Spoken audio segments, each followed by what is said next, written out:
All right, here we go. Drive time Wednesday afternoon, 4 minutes past the hour of 2 o'clock. It's a little chilly, but it is clear and sunny. It's about 45 degrees outside, but the sun is shining here in downtown Salt Lake City, Utah, right outside of our Broadway media studios. And as it is every single day, it's good to have you with us. Spence Checketts behind the mic, Porter Larson behind the glass and recording teases when the host is irresponsible and leaves the studio before he is supposed to. So pulling double duty, Porter is today. Jam-packed show. Great time of year. The madness of March is upon us. Conference tournaments going on. When we last spoke, BYU was in action, and they ended up pulling away and winning. I was a little bit, probably too close for comfort, as K-State is one of the worst teams in the Big 12 this year.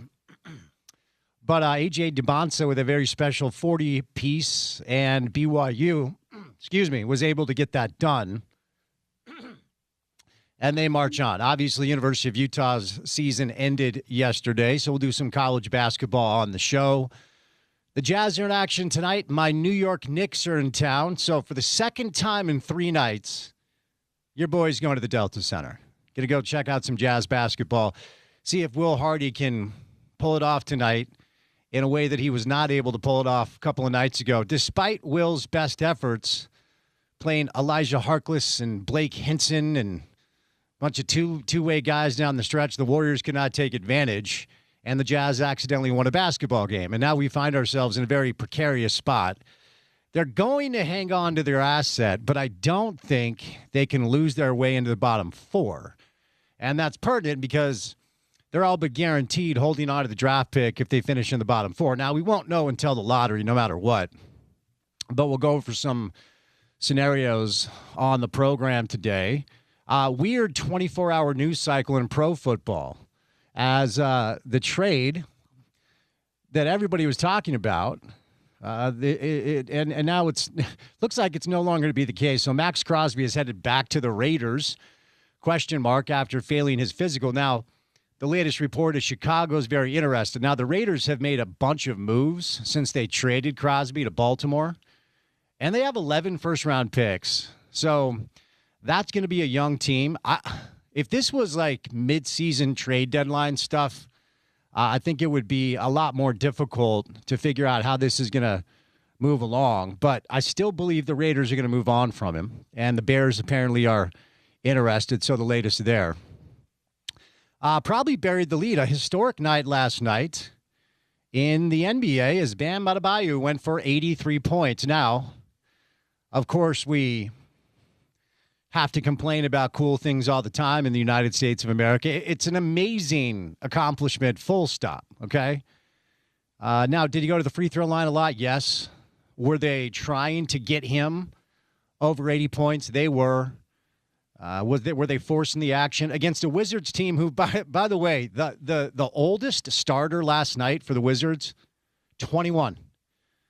21, 20, 20, 20, and 19. They started a college team last night because we know they're not trying to win at all. And yes, he shot 43 free throws. That's ridiculous. 7 of 22 from the three-point line, 20 of 43 from the floor. But after he had 31 in the first, it looked like they were going to try to make that a special night for him last night. But a lot of people just choose to complain about it, which I think is a little bit silly. So historic night in the NBA last night. We also had a upset in the World Baseball Classic. Italy took care of Team USA. Late charge down the stretch, not enough. And a massive upset. Nobody saw that coming. You guys want to talk a little World Baseball Classic on a Wednesday afternoon? We'll get into that. And, of course, the latest on the world of the Utah Mammoth. They're off tonight. They're back in action tomorrow, taking on Chicago. Chicago, for some reason, it's not a good team, but they seem to have the Mammoth's number, which is kind of wild. So BYU marches on to take on West Virginia. That game will tip off while we're on air. Latest bracketology, Lenardi has BYU in as a 6 seed. I don't think winning tonight will change that. West Virginia is good, not great. If they get some results to go their way, maybe they can still capture a top 5 seed, but we know what a 12-5 upset means in the NCAA tournament. All right, couple more days away from the red-hot Real Salt Lake Soccer Club returning back home after a nice road victory against Atlanta. Going to be out at the stadium on Saturday. RSL welcomes in Austin for a home tilt at 7:30 on Saturday in Sandy. So we'll get into that as well. Busy show. Latest on NFL free agency. Daniel Jones is headed back to the Colts. It seems to make a lot of sense. And Trey Hendrickson looks like he is going to head to the Ravens as a contingency plan after the Max Crosby trade fell through. All right, first guest today, Wednesday afternoon style, our guy Pablo Mastroeni, head coach over Real Salt Lake. We'll look back on the road victory over Atlanta. We'll look ahead to a home tilt against Austin. Get the latest on the health. Are we going to see Diego Luna this weekend? Are we going to see Victor Olatunji this weekend? How about Stein, our guy Stein? I'm told Stein has a mullet. Cool. Stein Spearing, central midfielder. Will he make his debut? So Pablo will join us. Stand-up comic, well known in the sports world for his impersonations. I think it was the Gruden one that really blew him up. But Frank Caliendo, who we've had on the show before, we'll have some fun on a Wednesday with Frank. NBA Daily Assist with Tim McMahon, who made the rounds today with a video that surfaced of him being very critical of the Miami Heat and Bam Adebayo with the way they went about his 83-point night last night. So we'll bring in Tim today and, of course, do a little jazz. And then the latest on the world of pro hockey with Adrian Denny. The Utah Mammoth have been good. They got smoked by Chicago, which it's weird. Chicago's not good. They seem to have the Mammoth's number. But a good trade at the deadline we'll get into. And the latest on the playoff race in the NHL, which should see pro hockey and the Stanley Cup playoffs, the battle for Lord Stanley's Cup, be here in Salt Lake City, which would be a lot of fun. The USA's fate depends on the Italy-Mexico result. Mexico and Italy advance if Mexico wins by scoring 4 more runs. There's your tie-breaking scenario in the World Baseball Classic. That is for you, Richard Smith, and you, Richard Smith, only. So Pablo Mastroeni, Frank Caliendo, Tim McMahon, Adrian Denny, me, Spence Checketts, all of you, the great listeners, and that guy who during his basketball career intentionally was a foul merchant so he could score more points. What do you make of this conversation? 83 points in an NBA game is an amazing accomplishment, full stop. It absolutely is. I mean, you even just go watch the first 3 quarters of Bam Adebayo's performance, and his shot making was as good as you'll see right now.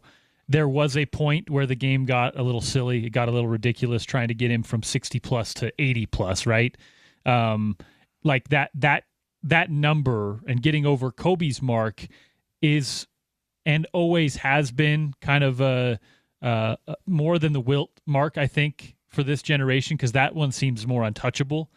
But that's always a number that folks that are playing in the NBA now have always looked at as kind of the top mark, right? And to get him over, it took a little, we'll say, help from teammates, from intentionally fouling while you're up 30 in a game, right? Like, there was a lot of stuff to not like about the way it got there, but for me, that's not taking any credit away from Bam, who was phenomenal, especially through the first 3 quarters. Now, this is also a league in which has seen multiple people, including Donovan Mitchell and Luka Doncic, score 70-plus in the last couple of years. So it's not completely as, unexpected as maybe it was 5 years ago. But for someone like Bam, good player. I think a very underrated player, but not someone we'd ever expect to score 80-plus points in an NBA game. Yeah, 5-time All-Star, 3-time Olympian, first-team All-NBA defense almost every year. But I think it was Simmons who tweeted this out. If we asked all NBA fans at the start of the season, give me the name of the player that will score 83 points this year, you might name 30 or 40 players or 50 players before you actually land on Bam. I think he was averaging 17, 18 points a game coming into this one. It's definitely an outlier, but man, when you're feeling it like that and you can see it, he hit like 7 threes early and was just going at some, let's be honest, atrocious defensive efforts from the Washington Wizards. Maybe call them the Generals this week. Mm-hmm. But again, 83 points in 48 minutes of basketball is remarkable. What's the most points you've ever put up in a basketball game, Spence? 39. Okay. 39 is my career high. I hit 9 threes and scored 39 points against Brian McMahon my junior year. Okay. I am still to this day bummed I never scored 40. Like, I remember after that game, I'm like, I'm not sure that I'll ever put up 39 again. That was my chance to get 40, and I never did. Yeah, sometimes it's like that. What about you? In like a legitimate setting, I think 32. I'm not talking about junior jazz. I could score 72 against the junior jazz competition, but 39 in high school was my career high. Yeah, I had a 32 against Leighton Christian. Take that, Leighton Christian. Shout out Bobby Porter. Shout out Bobby Porter. Coach Bobby. Oh, I was thinking Bobby Portis for a second. No, Bobby Porter. He's a pretty well-known coach in the area. He won a bunch of state championships. Nice. And at the beginning of the game, right at the beginning of the game, I got the ball in the wing, and he was right behind me. He said, "Not a threat. Not a threat." Oh. And at that moment, sparked something. Did you hit him with the three? Did you hit him with the three goggles or the mellow 3-side head? After a few of them, because I think I was like 7 of 8 in that game, so it was like a super efficiency outing. I will say, AAU game, one time, had a 50 burger. Did you really? Against Park City. Oh, I'm jealous. Yeah, I never put up 40 in a game, at least in a game that mattered. Anyway, there's your high school stat line with this show. I could throw it over that mountain, too. Well, you could also dunk. I've seen videos of you dunking. I can never dunk. I could touch the rim, but I couldn't palm the basketball. That might be funner and like, I don't know what the population is now. I think it used to be like 0.1% of the population could do it. It's much higher now. I would believe so. But that to me is like, it's just a feeling you'll have to experience to ever really get it. Or you could lower the rim to 8.5 feet and play dunk ball with white boys in New Canaan, Connecticut that couldn't dunk on 10. I mean, that's as close as I ever got. You could do that too. It's probably good that I couldn't dunk it, because if I could, it's probably the only thing I would have tried to do all game long. That honestly is a good point, good take, because it will change the way you try to like get at the rim and whatnot. I definitely saw that. Text in your career high to 877-35307. Porter, pull up the text line. Here's what we're going to do today, because we've got a couple giveaways. I never open up the text line, and I'm talking church ball. I'm talking junior jazz. Oh, wow. I'm talking junior high school, AAU. We've got college basketball listeners, former pros. Text in your career high, your stat line, and then your high school nickname.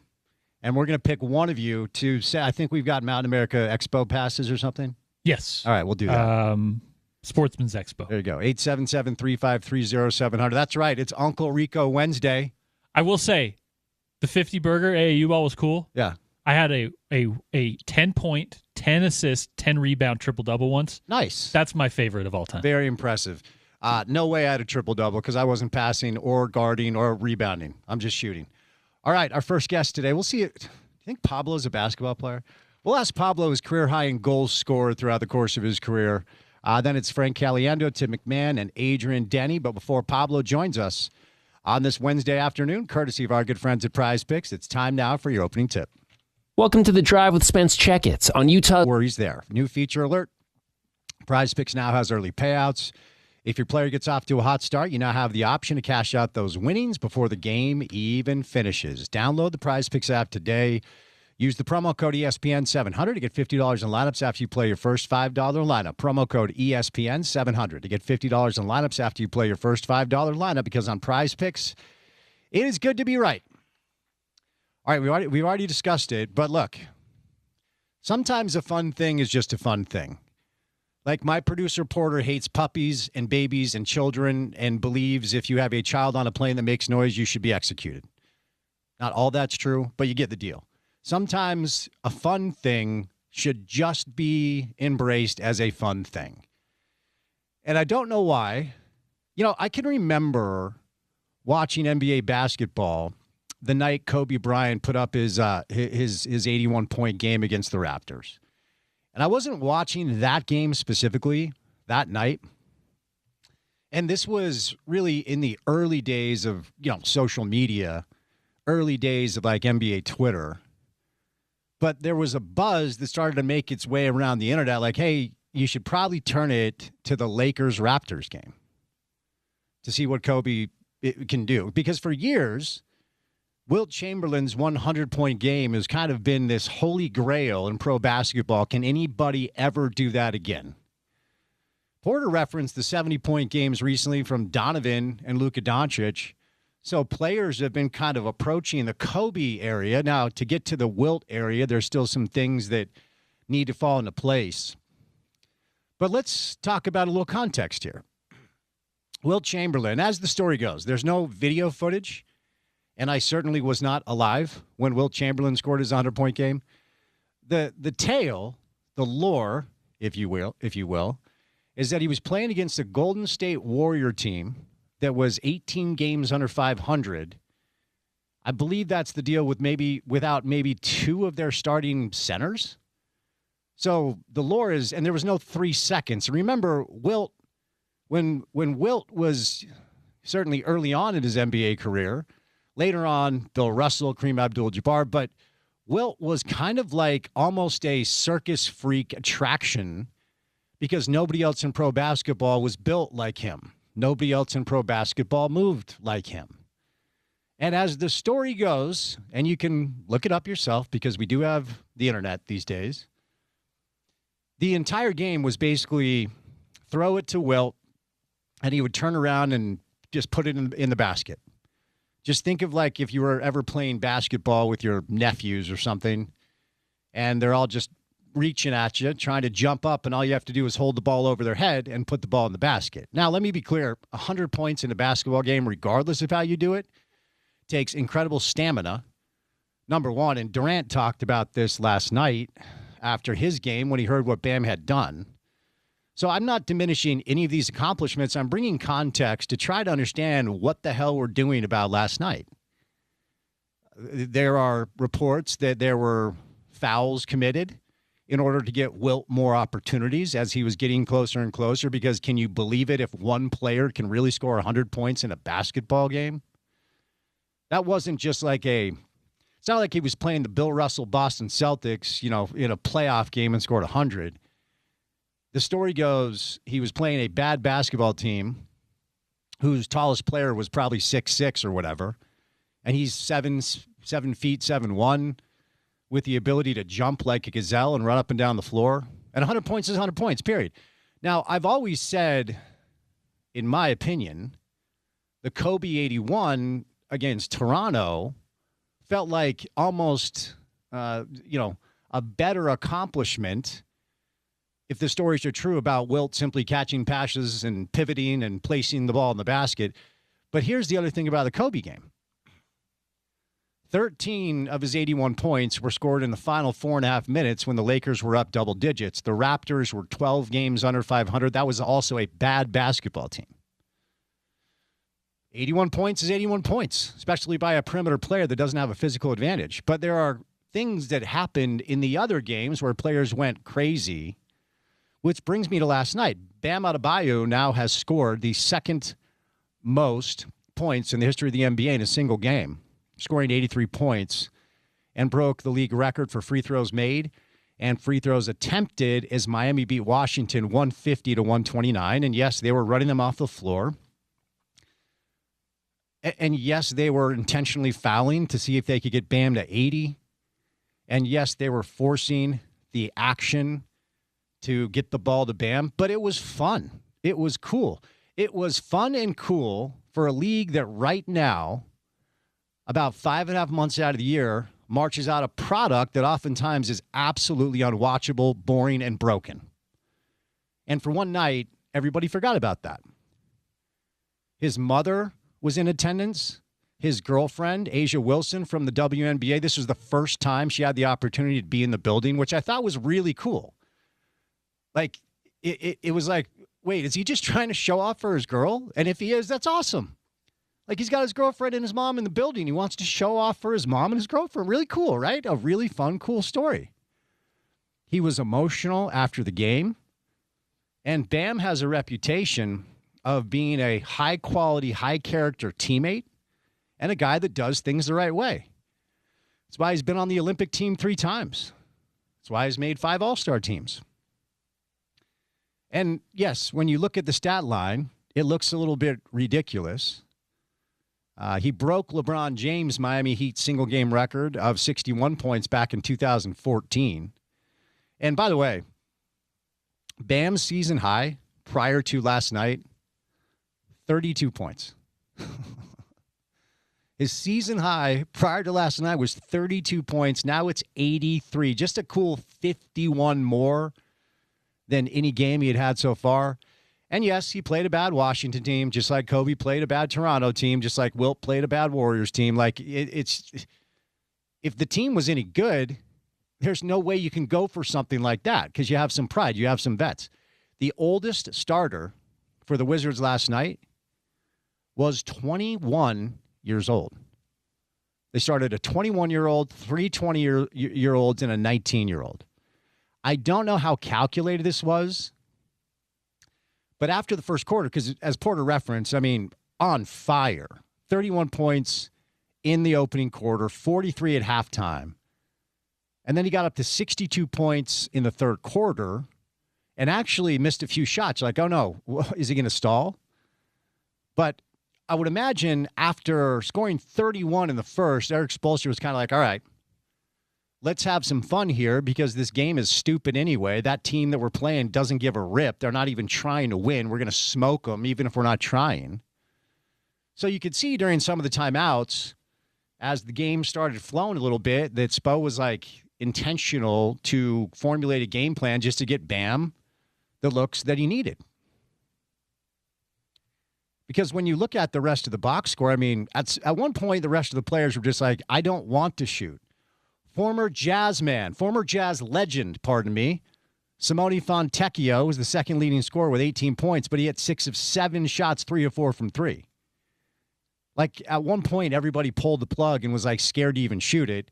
And Washington was running 2 and 3 players at Bam. They were trying to do what they could to at least curtail it a little bit, but nothing seemed to work. It was a special night, period, end of story. And we could talk about Washington as the second worst defensive team in the NBA. Do you know who the first is? You know the worst defensive team in the NBA? Here's a hint. They play here. Well, it's not really a hint. I just told you. The only team worse on defense in the NBA than Washington is the Jazz, right? His previous career high, Bam's previous career high, what a weird sentence there. Bam's previous career high was 41. He doubled it last night. His season high, as I said, was 42. So Spoelstra after the game, he said, quote, I would say once he got to 50, then we're thinking, all right, maybe he can get to 60. Then he got to 60 late in the third, and Spoelstra said, then when he got to 60, we just kept on going and said, well, we might as well get him to 70. And then I didn't dare to even think about taking him out at that point. We just kept on going. So, again, his mother in the building, Asia Wilson, Bam's longtime girlfriend, 4-time WNBA All-Star. I mean, everybody was emotional. It was really, really cool. I thought a game in the regular season where people actually enjoyed themselves is something this league needs to celebrate. And all of the pearl clutching from media members that just seem to be miserable. You hear NBA players and coaches say all the time, like, concerning NBA media, like, do you guys even like the league? Do you even like the game? And I love the league, and I love the game. I'm critical of the things that I think the league needs to look at because I do miss certain parts of old school NBA basketball. I know I sound like the old man yelling at a cloud. But days like today and nights like last night, when legitimate NBA media members are raining on this parade and clutching their pearls about free throws and forcing the action and intentional fouling. Okay, sure. What else are you going to do when Washington is in town and they are unserious about their profession right now? Make it a fun night. I had no issue with it. I thought it was really cool for a league that needs a little bit of a win during the regular season. All right, before we catch a break, we do have a new client on the show, and I'm excited to tell you about them because I work with them personally, and I have seen tremendous results by just following their plan. So when it comes to getting in shape, I'll just speak for myself. Instead of tinkering, instead of doing a bunch of research, just go to an expert and tell me what to do, and I will do that. That's just the easiest way for me. For somebody that knows what they're doing. Like if you have a question about a vaccine, ask a doctor. Don't listen to a podcaster whose job it was 5 years ago to make humans eat feces on television. It's a Joe Rogan joke. So for me, just give me a system. Tell me what to do. I'll follow it, and let's see if we can get some results. And that's what Game Day Men's Health did, okay? And so I've been working with them for a couple of different years, and they're giving you the same deal currently that they give me. So if you want to get back in shape, if you need to lose weight because your health is in peril, if you want to get into the best shape you've ever been in as an adult, they can help you out. Because that was my goal, and then I started the process of eating healthy and working out every day, and after a couple of months, I was just frustrated. I'm like, man, this doesn't feel like it's working.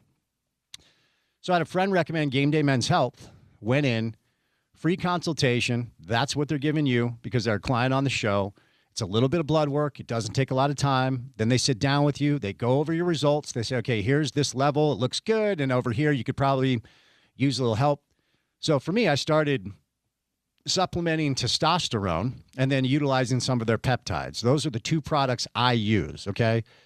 They also have trizipatide and semaglutide, all the tides. They got all the tides, the weight loss stuff. If you need that, they have it as well. But you should take advantage of this deal because it makes those products as affordable as you're going to find, okay? So after the free consultation, they take you through the process. They go over your options.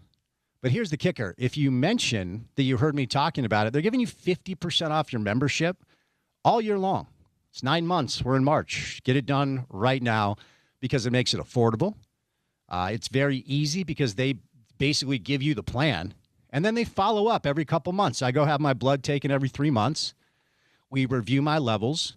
They tell me if I need to adjust some behavior, and I can tell you 2 years later with their program combined with work, you got to work at it, I'm in the best shape I've ever been in as an adult, and I've been able to keep the weight off and continue the progress. So I would just highly recommend it. And certainly with this deal, it makes it really affordable because it's a free consultation and then 50% off your membership all year long. Go to GameDayMen'sHealth.com right now. That's GameDayMen'sHealth.com. Locations in Lehigh, Pleasant Grove, Cottonwood Heights, and South Ogden. GameDayMen'sHealth.com. Tell them I sent you. You get 50% off your first-year membership. We'll catch a break. Pablo Mastroianni joins us coming up next on ESPN 700.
Real Salt Lake returns home this Saturday to take on Austin. That is a 7:30 kick and can be seen on Apple Television. But, man, I will tell you what a road win at Atlanta in front of a packed stadium. And Pablo Mastroeni, the head coach of RSL, is our guest on a Wednesday afternoon. Pablo, I don't know if that was a 10-minute non-sleep deep rest performance by the team, but I'll tell you what, you got to be extremely proud, yeah? Yeah, no, super proud of the group, especially going into that environment, like you just said. That's 55,000 deep, and they're opening up their stadium for the year, and obviously their offensive firepower is one of the top in the leagues, and so just to see the guys just one, attack the game the right way, and two, to hold on to get the 3 points was exceptional, and definitely a road performance that we'll continue to improve upon, but a good foundation laid moving forward. Did you get your non-sleep deep rest in prior to the game, though? That's a serious question. Yeah, no, I did. Okay. I did. Absolutely right, I did. Now, are you a 10-minute guy or are you a 20-minute guy? Because you don't want to go more than 20. Right. No, I max it out. I go 20. I set my alarm and do it, and it's unbelievable how rested you do feel. I do it before the show. I'm sure our listeners are like, dude, what are you guys talking about? But anyway, I don't want to sound redundant here, but your young players just have to continue to get a little love here. And I asked you the same thing last week, but Aiden once again finds the back of the net, and he's growing before my eyes. So I would have to imagine he's growing right before yours. Yeah. No, it's amazing. I think what these guys are doing is kind of is really unique. Younger players, again, I think to show up in back-to-back games as Aiden has and Gozo has and Luca has. I mean, it's really, really tough, again, because the expectations with every performance goes up, from the media, from the fans, from teammates, from, just the expectations go up. And so to be able to have the type of emotional control necessary to go out the next day and just stay calm, and just trust that the game's going to come to you. And then when that moment comes, are you ready for it? And they just keep answering with really solid performances and performances that are helping the team win. And so oftentimes I find myself saying, for young players, in particular, the attacking positions, is if they're not contributing offensively, how are they helping the team win? Because the common understanding is that they're not going to help offensively. But when your attacking players are helping and they're young, that's how they're contributing to the team's success. And that is a really powerful statement. Here's my question about Gozo. Okay, so as somebody who played in World Cups and has competed at the highest level and has coached for a long, long time, if we assume full health and if we assume the kid keeps working and, I don't know, maybe matures a little bit physically because he's so young. Because here's the other thing. I had him on the show last week. I don't know if I mentioned this to you. The first time I interviewed him was a couple years ago, and I just had to punt after 8 minutes. It's not because I don't like the kid. He just wasn't saying anything. He stayed on the phone for 20 minutes, and it was mature. He was thoughtful. You could tell that he's humble and has the right mindset. If this thing stays on track, when it's fully baked, what's the best possible scenario? Who does he remind you of? Wow. To be fair, I think when you look at elite wingers / wingbacks in the Premier League, you can go to a bunch of different teams and he belongs, right? And I think that's what's unique. And because again, I think wingbacks that are 1v1 dangerous is the reason why it's so important in our setup is because those guys typically in the past have been guys that get up and down, but haven't been able to take players on 1v1. And so what ends up happening is if your wingback on the right side, Gozo, is going 1v1, that means you're going to have 2 10s, a 9, and the weak side wingback inside the box, which will obviously increase chances to score goals, right? And so I think that's, and if he plays as a winger, then it's kind of the same situation. And what he's worked so hard on in the offseason is exactly the goal that he scored, which is cutting inside on his left and just hitting a laser. And I kept mentioning this, the preseason games, he scored 2 of those, and everyone's like, well, we haven't really seen it. And so I'm just grateful that he had it on full display in a packed house that helped us win the game at the weekend. I have kind of a weird question because I know that, the new formation and your mentality, you want possession. You want, connected passes. But depending on the player, I'm trying to think of the best way to ask this. Like a great NBA scorer, like you always have the green light. If you're open, you got to shoot it. And we're going to go to you in isolation. Is there a message to a player like Gozo? Like, look, when you have a 1v1 opportunity, you go take that. Does that make sense? Correct. Yes, that is the rule. Okay. And I think what's been interesting, and it even happened today in training, is he's been so good that even when he sees two guys in front of him, he still tries to go. And so again, it's that's the whole gaining experience, because what he thinks is achievable is wonderful in his brain. But if we lose that ball there, then the rest of the group has to defend. And so the rule is 1v1 all day long, eat his lunch. You go at him. If you lose the ball, no worries. Just have great reactions and try to repress. If it's a 2v1, now we're thinking Gozo, that there's going to be one guy free. So they're committing two guys to you. We've got to find a free guy in a dangerous position, and then you're running off the ball. You're running off a third man pass. So he can find a pivot who finds a 10, and then Gozo's now running off the back shoulder of the two and now receiving it in a dangerous spot. So those are things that we're working on. But you're spot on. When he's 1v1, it's go every single time. Does anyone else have that green light, or is this kind of a Gozo thing? Yeah, it becomes really specific. So on the other side, Juan Sanabria is more of a playmaker that isn't very. He's not real 1v1, but what he is I can create a window to serve in a ball or to make an interior pass and carry my run. So he's more of a combination player, crosser from the left side, where Gozo is the 1v1 guy. And so I think that's what makes, because, when we were talking about preseason, I was looking at our group and I was saying, yeah, but we don't have a 1v1 threat in the wide areas when we're five across the front line. And we really need that so that we can really start to break teams down and ask them questions. If they're going to commit two, then we have another free guy. So it's different, and it's really geared towards putting the players in their best positions to be successful. I see. Okay, let's move over to Guy Lavogie at this point, who, the finishing will come, right? He's had some opportunities where I'm sure he would have. It's not like they've been bad attempts, but they've kind of been like right of the keeper, and I'm sure he'll put those away. What I didn't know about him is his vision and his ability to, play through to others. That stood out to me. What has stood out to you? Yeah, no, I think you hit the nail on the head. There is nothing that Morgan can't do on either side of the ball. He's a pressing machine. He interprets space defensively. He's great 1v1 defending from in higher positions. He drops into the shape when we're closer to our goal, like that part. And then the offensive part, and I'm going to go out on a limb here and say that I've probably never coached a more talented player in my career as a coach. Wow. And that is what you said. Like, he can finish, his vision, his understanding. And there's a couple plays like where, he broke in behind the defense, looked around, saw that there was no advantage, steps on the ball and brings it back out, gets a new position. So like his understanding of managing the game. So it's not just positional, but it's also how is he helping the team bring our group forward, because it's not on to go to goal.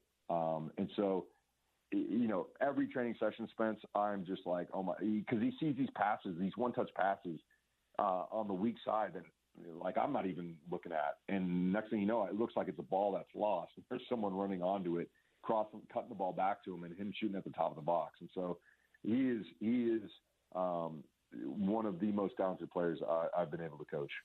We saw Sergi open his bank account, as they say in soccer, with a really nice strike. And it feels like, based off what you just said about Morgan, maybe he's a little bit more nuanced, and Solans is just more of a true striker. Is that kind of where we're landing with him?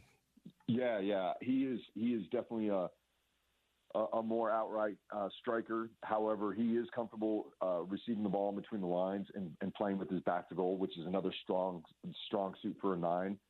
The one thing that's really nuanced, Spence, is his movement. And really oftentimes, we work with 9s of like the timing of when to try to get him behind. And so there's a moment in the game, and I think the first goal lended itself to it, where Morgan gets on the ball. He waits till Morgan makes eye contact with him, and then he starts his run behind the defense, where oftentimes that movement is either too late for a 9 or too early and he's offsides. And so that nuanced movement is what makes Sergi a fantastic player. He's always towing the line, and his connection with the player on the ball is such that both understand what Sergi's trying to do. So Dunny, during our weekly hit, and he was a center back, as you know, he loves Angle, loves Lucas Angle, and made a point that it feels like you guys might just be a little bit more calm when he is out there. I mean, tell me what your thoughts are. I think that's a great way of explaining what Lucas Engel brings to our group. One, he's so reliable defensively. He communicates really well with Jay Glad and Juan Sanabria and the pivots in front of him. So there's always dialogue going on. In possession, he's doing all the things that we wanted out of that position, which is just connect a simple pass. And if he's getting pressure, he has no problem like moving the ball to create an angle to get it. So he never feels rushed. And what that does to his teammates is, like what Dominique said, is it brings a level of calm. And so then and the other aspect that he brings, which is awesome, and I think he hit it once or twice, is the diagonal. When we're closer to midfield, oftentimes they'll let the outside center back come with the ball. And in teams that play with a back four, will really slide hard ball side, which now leaves Gozo naked on the weak side. And, anytime he gets the ball, he's always looking for Gozo when we're playing against the back four. If not, he has no problem finding an advanced 10 or the 9 as well. So he's just got all the tools to his game. He's got a great disposition about himself as far as the calm's concerned when the bullets are flying. And he's a leader because he's a talker.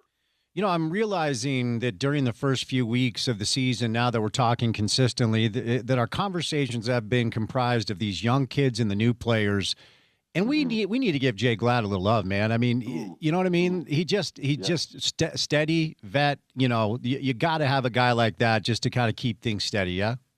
Yeah. Listen, I think this is now my 6th year here, and this is by far Jay Glad's best start to a season.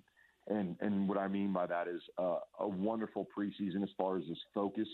It's almost like, and it happened to me kind of around his age, where you see the end coming near in your career. When you're a young player, you feel like you have all the time in the world.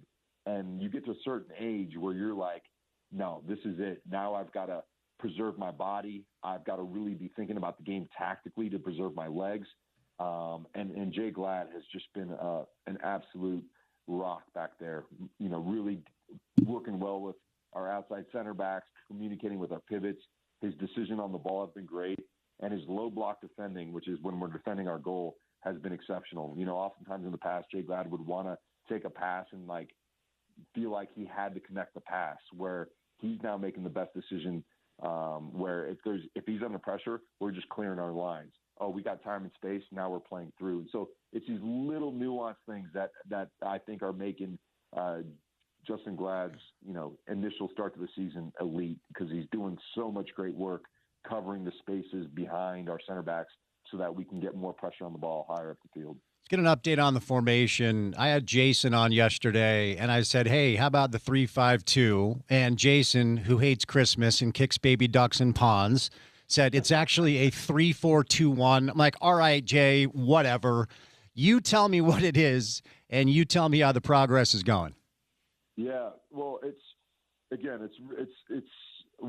I would love to say it's somewhere in between the two of those, because sometimes we have one 10 that's a little bit higher and the other 10 coming across the middle, but that's more dependent on our opponents. If you look at it from a bird's eye view, typically it is a 3-4-2-1 with 2 10s, and our 2 10s have been Morgan and Aiden in the last couple games, and then Serge up front as the 9. But again, there's times where we want those 10s on the highest line. So against Austin this weekend, the weak side 10, we're asking to be a little bit higher and make runs in behind to free up our wing back on the weak side. So again, you can look at it at different times in the game. It's going to look different, but I would say it's a 3-4-2-1 in the attack. And to be fair, the guys have been fantastic, Spence. I really like the transition of going from attacking in that shape to straight defending in that shape. It's saved a bunch of our legs. The understanding is much clearer. And obviously there's little areas that we'll continue to work on all year, but they're really happy with the understanding of the players and how they're executing it in real time. So when it comes to, the crazy thing, and it's a really, really good sign, and we talked about this yesterday as well, the fact that you have looked as good as you have and you're getting results both home and away means you don't have to rush Diego back. You don't have to rush Olatunji back. You can wait until they're cleared to play. Now, there have been a couple of articles that have surfaced where, and look, I have no idea. I read people that cover the national team that say, Diego needs to start playing if he wants to lock in the spot. And obviously you want to make sure that your team is first priority, but this is a life-changing opportunity for him. So tell us how you're kind of balancing that with Diego and Victor Olatunji. Yeah, so they both competed full today. Oh, nice. Which is an important day. Our Wednesday is what they call an extensive day, which is, you're covering large distances. They both look sharp. And so now it's really about, they've only trained with our group 2 days, right? So now it's really getting with the performance staff and saying, given that this is where they're at, how many minutes would you prescribe, all things being equal? Like, they feel great, nothing, what's the minutes look like? And then giving them minutes at the weekend. And so that's where we're at. That hasn't been decided yet. We want to get through tomorrow. And then obviously sit down with the player as well, because obviously their headspace and they understand their bodies better than anyone else. So we'll take all that and then we'll figure out a good plan for them at the weekend to start integrating them slowly into the group. How much, if at all, does this World Cup opportunity come into play with the decision-making process for Diego? Yeah, I think that's always in the back of all of our minds, right? We want to, because again, the way I look at anything with even the new guys like Stein has yet to play is, I want to make sure that their first minutes are positive minutes. It's not just like throwing caution to the wind. And it's like you don't, like, the career of a professional athlete is going to always have ups and downs. And so from our side, and my side in particular, is like, how do we put them in a position to be successful right off the bat? And so, again, if I were to throw Luna out there for 45 minutes, it's not going to be successful. The team's not going to feel good about it. More importantly, Luna wouldn't feel good about it, right? And so these are all things that are really, really important. And given that it's now a shorter ramp to the World Cup, I want to make sure that every minute Luna plays is one that expresses, the way we want to play, but more importantly, expresses the best Diego Luna, so that he can shine and look good in terms of getting him to the national team. Any update on Emeka and Nelly? Man, Spence, that's a tough one for me to no. There's okay. The one update is that we're expecting him back post World Cup. Oh, and man, okay. There's been a lot of conversations, and obviously a lot of frustrations with the situation, and the biggest. The person that's frustrated the most is obviously Emeka.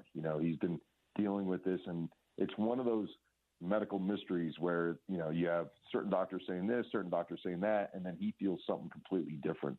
So they've decided to take another course as far as the treatment's concerned, but just being cautiously optimistic, we're looking at more than likely post World Cup. Oh man, what a bummer. All right, tell me about Austin. I have their roster in front of me. I know they made some additions inside. They've got 3 DPs.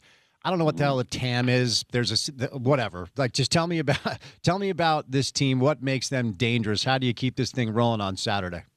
Yeah, they picked up some real firepower in the offseason in the attack.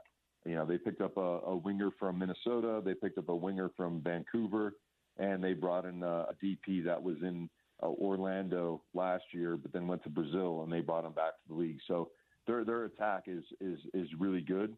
They're a team that likes to control the game with the ball. However, they're coming to our place, so that those things will be, I guess, left to be seen on game day. But they're a team that are really dynamic in the attack. They have really good movement, and they have guys that score goals up front. As far as the rest of their group, they're pretty reliable. They're an experienced bunch. Danny Pereira in the middle midfield. They got some guys on the back line, and then Brad Stuver in goal, who's been one of the best goalkeepers in the league. So they're a really well-balanced team that have added some firepower.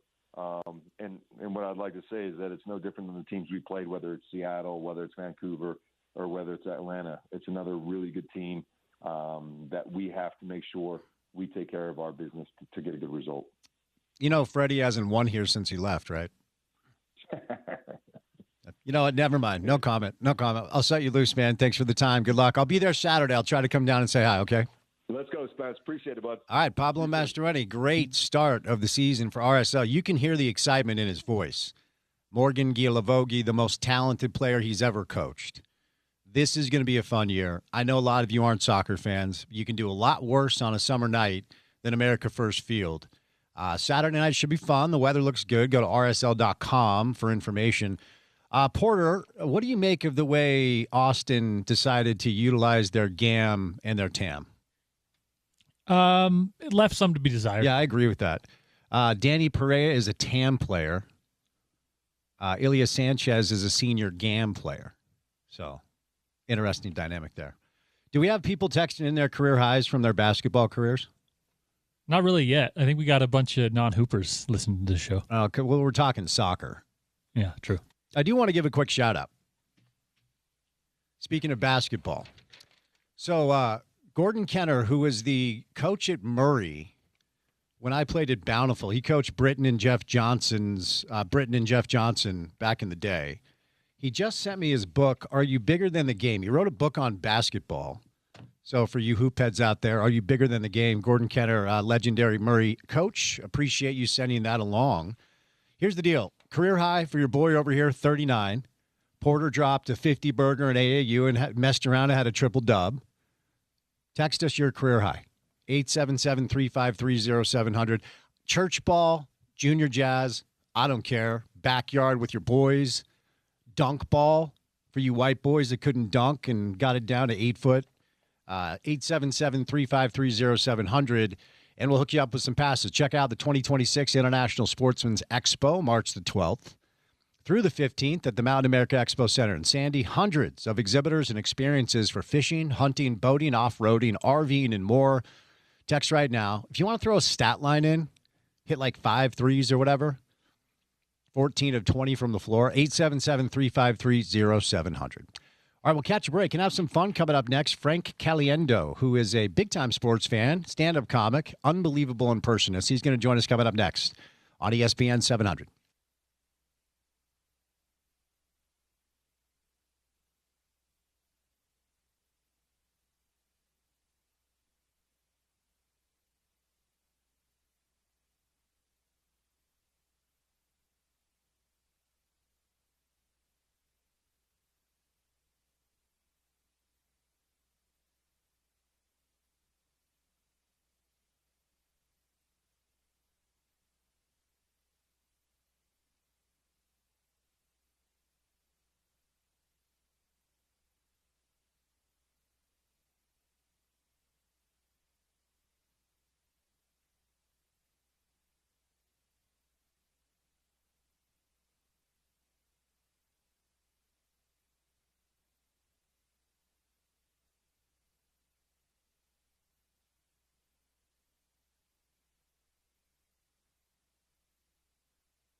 The lasting impressions mini tour that never actually stops is going to be here in Salt Lake City in just a couple of days.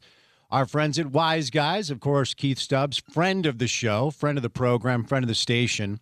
March 13th, 14th here in Salt Lake City, Utah. We'll let you know how you can get tickets. And the star of the show is back on this show, the legend Frank Caliendo on a Wednesday. Frank, how are you, sir? I'm doing all right. I want to say that before you went to the break, that you created a new word that might be my new favorite word, impersonist. I knew that wasn't a word. It was half impressionist, half impersonator. And I actually like the term impressionist more than impersonator. Because an impersonator makes me think of somebody who's dressing up as the person and trying to, pretending to be that person, like a band impersonates, band members all do full impersonations, or the Cher impersonator in Vegas on the billboards. But for me, an impressionist, like when I do Adam Schefter, according to my sources, at this particular time, it appears that would be an impression, or you could see an impersonation. But when I do Adam Schefter on helium, that is when we are getting into the impressionist situation where it's a caricature and not just a normal picture of the person. Oh, that's so good. I do have to say I'm mad at you because I went to break embarrassed because I knew it wasn't a word and hoped that it would disappear into the ethos, Frank. So thank you for bringing it back up. Wait, you went ethos instead of ether. So now you're just mixing up all. You're basically me. That's what I love about you. This is what I do every day. Yeah, spoonerisms, I think they're called. There we go. Is that what they are? That would be Stephen A. Smith. The usage of spoonerisms as I see fit. I wonder, I was going to ask you what, because, we have Rich Eyes on our station. And, of course, once upon a time, it felt like the Gruden stuff is what really kind of brought you into the consciousness of sports fans. When you go on these shows, because I don't want to just ask you to do the one you always do, but what's the one you get most? Gruden now. Yeah. I mean, Madden was the one that brought me originally. Yeah. Okay, you think of all the things that you could do and all the things that you don't do, and then boom, you got that. But the Gruden, especially in his comeback, which I kind of I don't want to say like predicted, but I knew was going to happen because I've been around him so much, and he's so likable to hang out with, and he's up for anything. Him doing the Barstool stuff and where he's at now. Everything he does just has a chance at going viral. So I thought that was pretty good right there. A little spider too, why banana, that whole thing.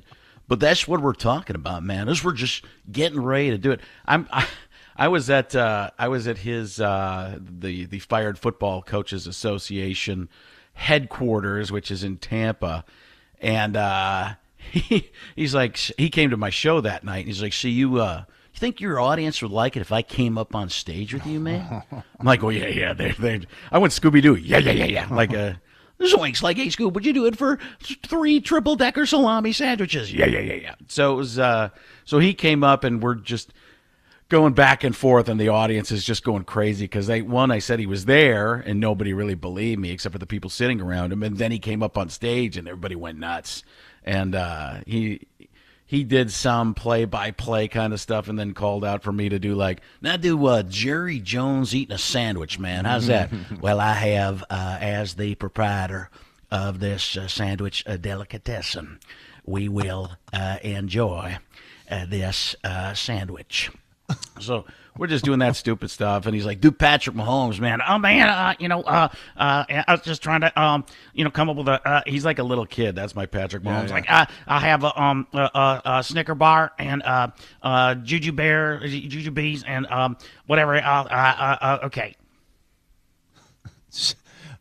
Has anyone ever been mad at you?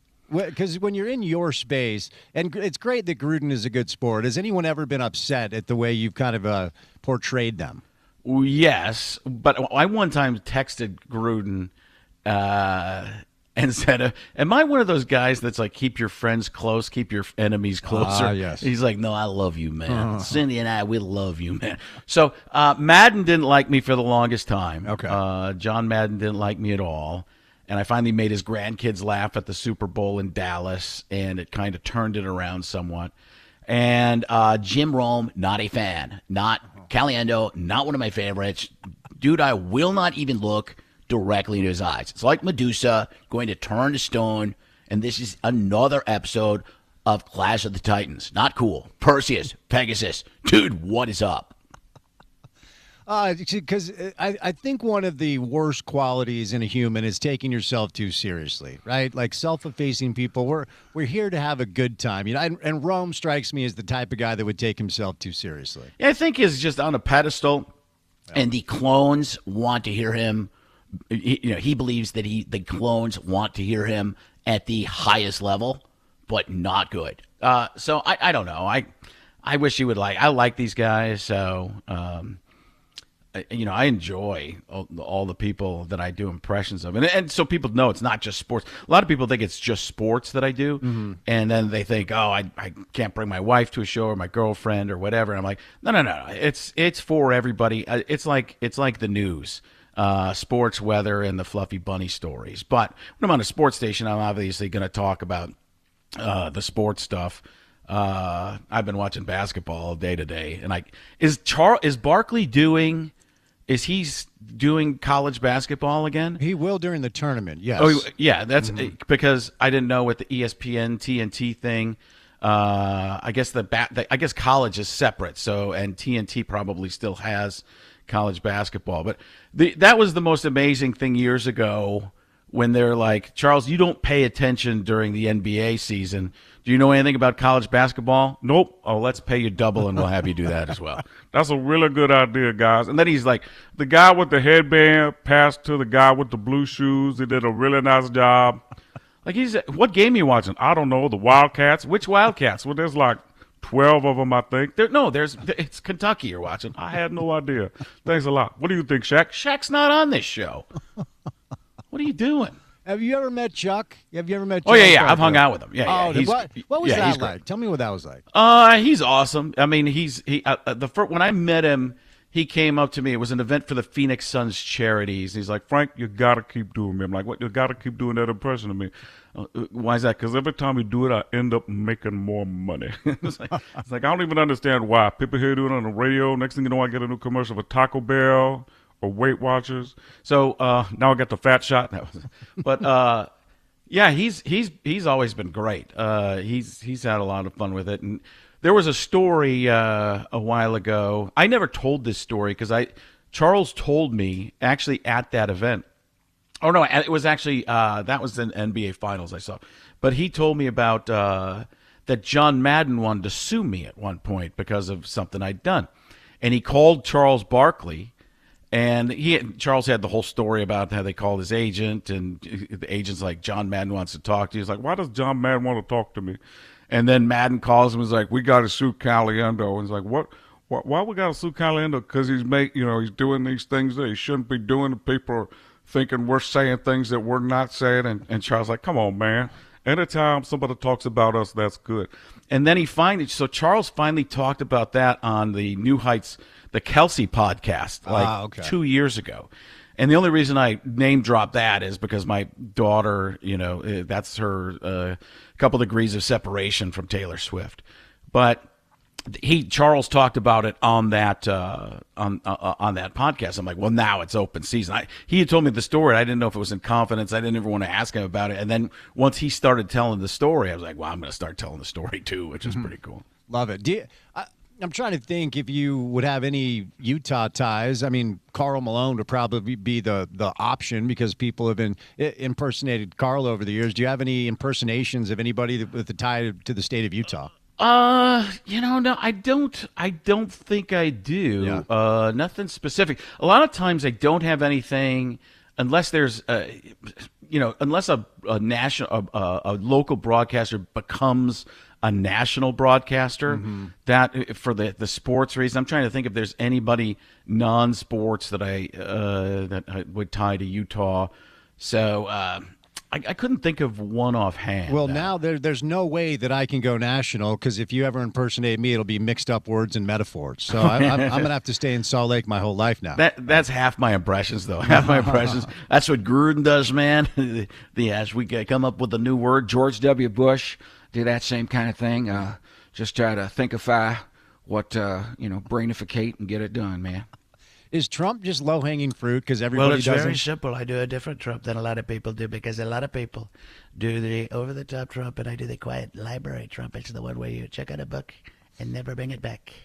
I mean, I've been doing that. I did Trump with Trump on the NFL on Fox 20 years ago. Uh-huh. So, I mean, I do that, and then my show is non-political, so I balance it out with the Joe Biden. I talk about the differences between them. Trump has the look on his face like he's looking into an aquarium and mimicking the fish, that fishy fish. It's a tremendous fishy fish. But Joe Biden is the only guy I've ever seen listen with his eyes. Like, Mr. President, Folks, come on. What are we doing to the guy with the thing? Come on. I have to tell you. Why does a young man grow up in Scranton, Pennsylvania? 30, 45, and 600 AD. Follow the Roman Empire. The Romans, led by Mario and Luigi. Come on. I'm not joking around. Oh, my goodness. But that's how I start my shows, with the non-politics political characters, because people who aren't sports fans get all that. You know the presidents, right? So I work all the way back. I go to Barack Obama and George W. Bush, and even Throw a little Bill Clinton in there, and that's the first part of the show. So everybody goes, "Oh, this isn't just sports." And then I'll throw in some of the stuff. I forget to do some at times. Like at almost every show, somebody yells out, Mel Kiper Jr. talk about tremendous situation. The end of the day, I don't think we're gonna go. They keep switching out my my pumpkin pie with sweet potato pie. I'm not a sweet potato pie kind of guy. I'm a pumpkin pie guy. And at the end of the day, you switch them out. I'm not gonna be happy with this company. See, your Kuiper is my personal favorite.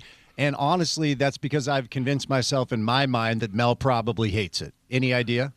No, Mel loves it. Oh, good. Okay, no, good, Mel good, is good. Mel is. I just did it with him on his old podcast partner Dari's show a couple weeks ago. When I first did Mel Kiper Jr., it was during a draft for ESPN, and nobody said that it was a comedy sketch coming up. And it was, I'm not sure. I can't remember if they aired it the first day of the draft or the second day of the draft, which, first day of the draft, it's not going to be news, right? Because at the draftees, everybody getting drafted is news. But by the second and third day, they were playing it over and over and over on ESPN. So Mel calls me after it airs, and he's like, Frank, the entire Kuiper family sitting here watching. I know you worked in Vegas for a little bit. By the way, my wife loves what you're doing with it. And so, you worked in Vegas for a while. I've never been to Las Vegas. The Blue Man Group. You ever got to see Blue Man Group? Are they actually blue people? Are they aliens? Are they, who are they? What are they doing here? Are they friendly if they're here on Earth? I was like, well, okay, but it wasn't quite that. But he was very complimentary, and even he came out to a show because he lives in Baltimore. He came out to the show. I think I went to dinner with him or something beforehand. At least we went and spent a little time, and then he came to the show. And I got to the Mel Kiper Jr. Segment I was going to do at the end of the show. I go, there's this guy named Mel Kiper Jr. And in the back, you hear Mel go, Todd, Todd, Todd, Todd, Todd. And nobody really knew what was going on until I said, well, that's Mel. He's actually here. And people were like, what? Can I get Al Pacino explaining what it's like to spend 4 nights in Salt Lake City? Well, I think it's fun. A lot of people don't understand how nice the city is itself. It's clean, enjoyable. What I'm going to do is I'm just about to turn into a plug for myself. Go see Frank Caliendo at Wise Guys. That's what a professional does. They bring it back to themselves. And then you chew some gum.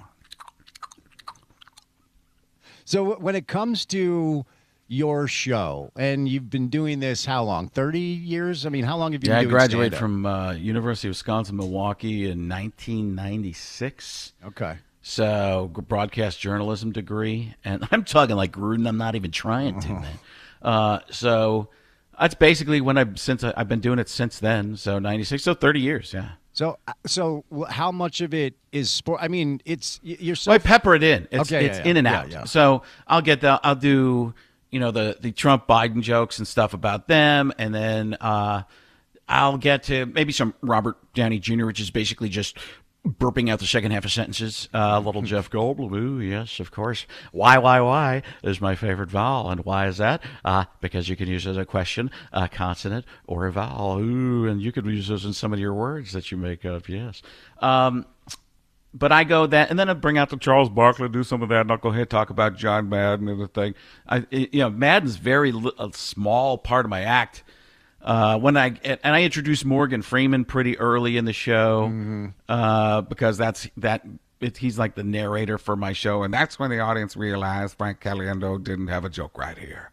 So all he did was explain nothingness, what it was in his brain, and how his brain worked.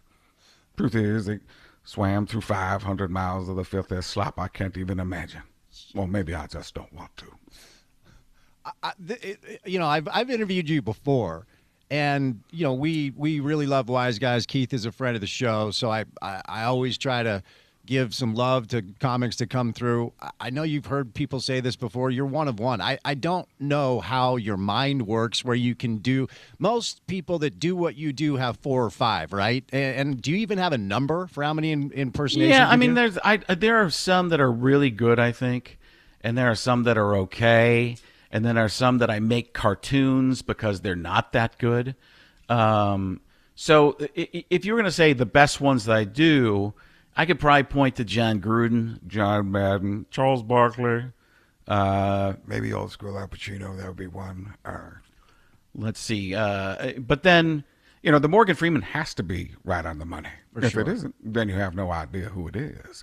But then I was doing a Nicolas Cage. So you go over it because he's playing Madden in the movie. Boom! So there's, some that become more caricature or movie-like. If somebody says, do Chris Hemsworth, I didn't really do Chris Hemsworth. That's Chris Hemsworth. I do him Thor, the God of Thunder. So go into those and more of like the movie character. Like my Robert Downey Jr. is more Tony Stark and less Robert Downey Jr. So... but that's how people know these people. Or if I'm going to do Liam Neeson, I don't know who you are.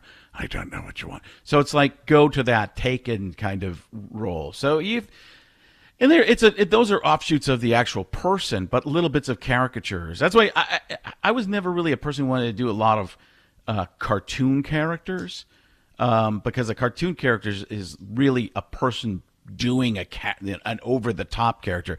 I like to take the person, like when I do Robin Williams, I do the serious Robin Williams, the one where, you grow a beard and win an Academy Award, Those are the types that I started out doing, and then I realized, well, you got to kind of go over the top with some of the stuff to make it funnier. But to answer your question, there's people that do better impressions and dead-on impressions than me.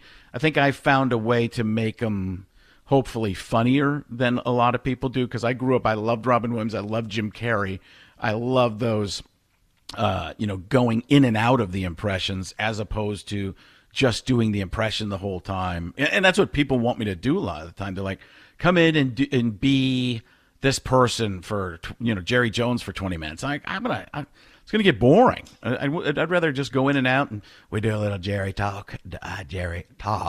It took me a second to get into it.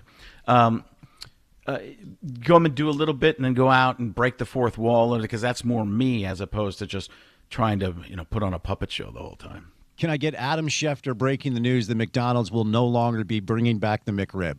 According to my sources, at this particular time, it appears that McDonald's will no longer be bringing back the McRib. And a lot of people believe that this has been something that has been debunked by TMZ, but it has not. And my sources are saying right now that this is the unbridled truth. I like when he slows down and he's just reading something else on his phone. It's so good. Let me ask you this, because I'm fascinated with your profession, lifelong fan of stand-up comedy, with nowhere near the guts to try it. When you hear a voice, do you know that you've got it right away? Does that make sense? It takes a lot of time. Okay. Yeah, a lot of time, and sometimes they never get to them. People think, for example, these are all the impressions that I have set to like muscle memory. There are different impressions. Somebody asked me the other day and it happens every once in a while because they see me do it online. They asked me to do a Billy Bob Thornton. And it takes me a little while to get to it because I haven't done it enough to get there. And I heard an interview with Billy Bob and he was talking about how My kids think I sound like Hank Hill. So it comes from there. So as soon as I say that, I start to figure out where it is. so, but it takes me. I have to say certain things to even get into it to get close. As opposed to like the ones I was talking about before, where I could just go into Adam Sandler or Robert Downey Jr. or Liam Neeson just while I'm talking. But those, it takes a lot of time. It's a ton of repetition. It's just saying the same junk over and over and over until you get it there, until I get it there. Can I get Biden calling Trump to invite him on a golf trip? On the phone? Yeah. Oh, yeah. Well, that was the first joke. Not joking. How else am I going to call him? Joe.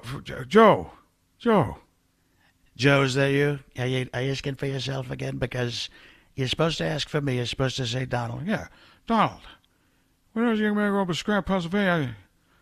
Where are we going golfing? You want to go? We're going golfing. So I'll meet you out there. We'll be there in a few seconds. Somebody, I don't know what to say that isn't going to make somebody mad in this conversation. Oh, goodness. All right. Hey, can I go too? And I would like to be a part of it as well. And we can all, that will be the ultimate foursome. Oh, my gosh. All right. I'll set you loose. I've taken up too much of your time. How can people go get tickets to the show, Frank? I think it's wiseguyscomedy.com. My website takes you there. frankonstage.com brings you to the Wise Guys, directly to the Wise Guys website. I'm sure they have a phone number too, but I think everybody's doing everything with the web. But Friday, there's 2 shows. I think 6 and 8:30, something like that.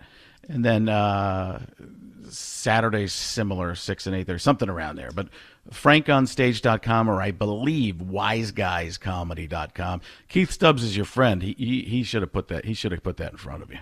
I just wanted, if you wanted to sell via website or whatever, we will make sure to link everything we need. And I'm going to be at one of the shows. I would love to meet you and shake your hand if that's okay with you. Yeah, I was talking to your producer too. I was thinking I was going to try and pop in and see you live for a couple minutes just to say hello. Yeah. You're welcome for sure, Frank. You are a legend. I am a longtime fan. This is always a real pleasure for me. So thank you, sir. I hope you enjoy our fine city. Okay. Rack me, I am out. Great show. Oh my gosh, that is fascinating to me. I mean, fascinating, because it's like I was telling him. And I love stand-up comedy. I have such respect for the craft. I think it takes just guts to do it and so much talent. But if you go see somebody that's going to do impersonations, you get 2 or 3, right? I mean, he just dropped maybe 20 different impersonations in one radio hit and tied them all together.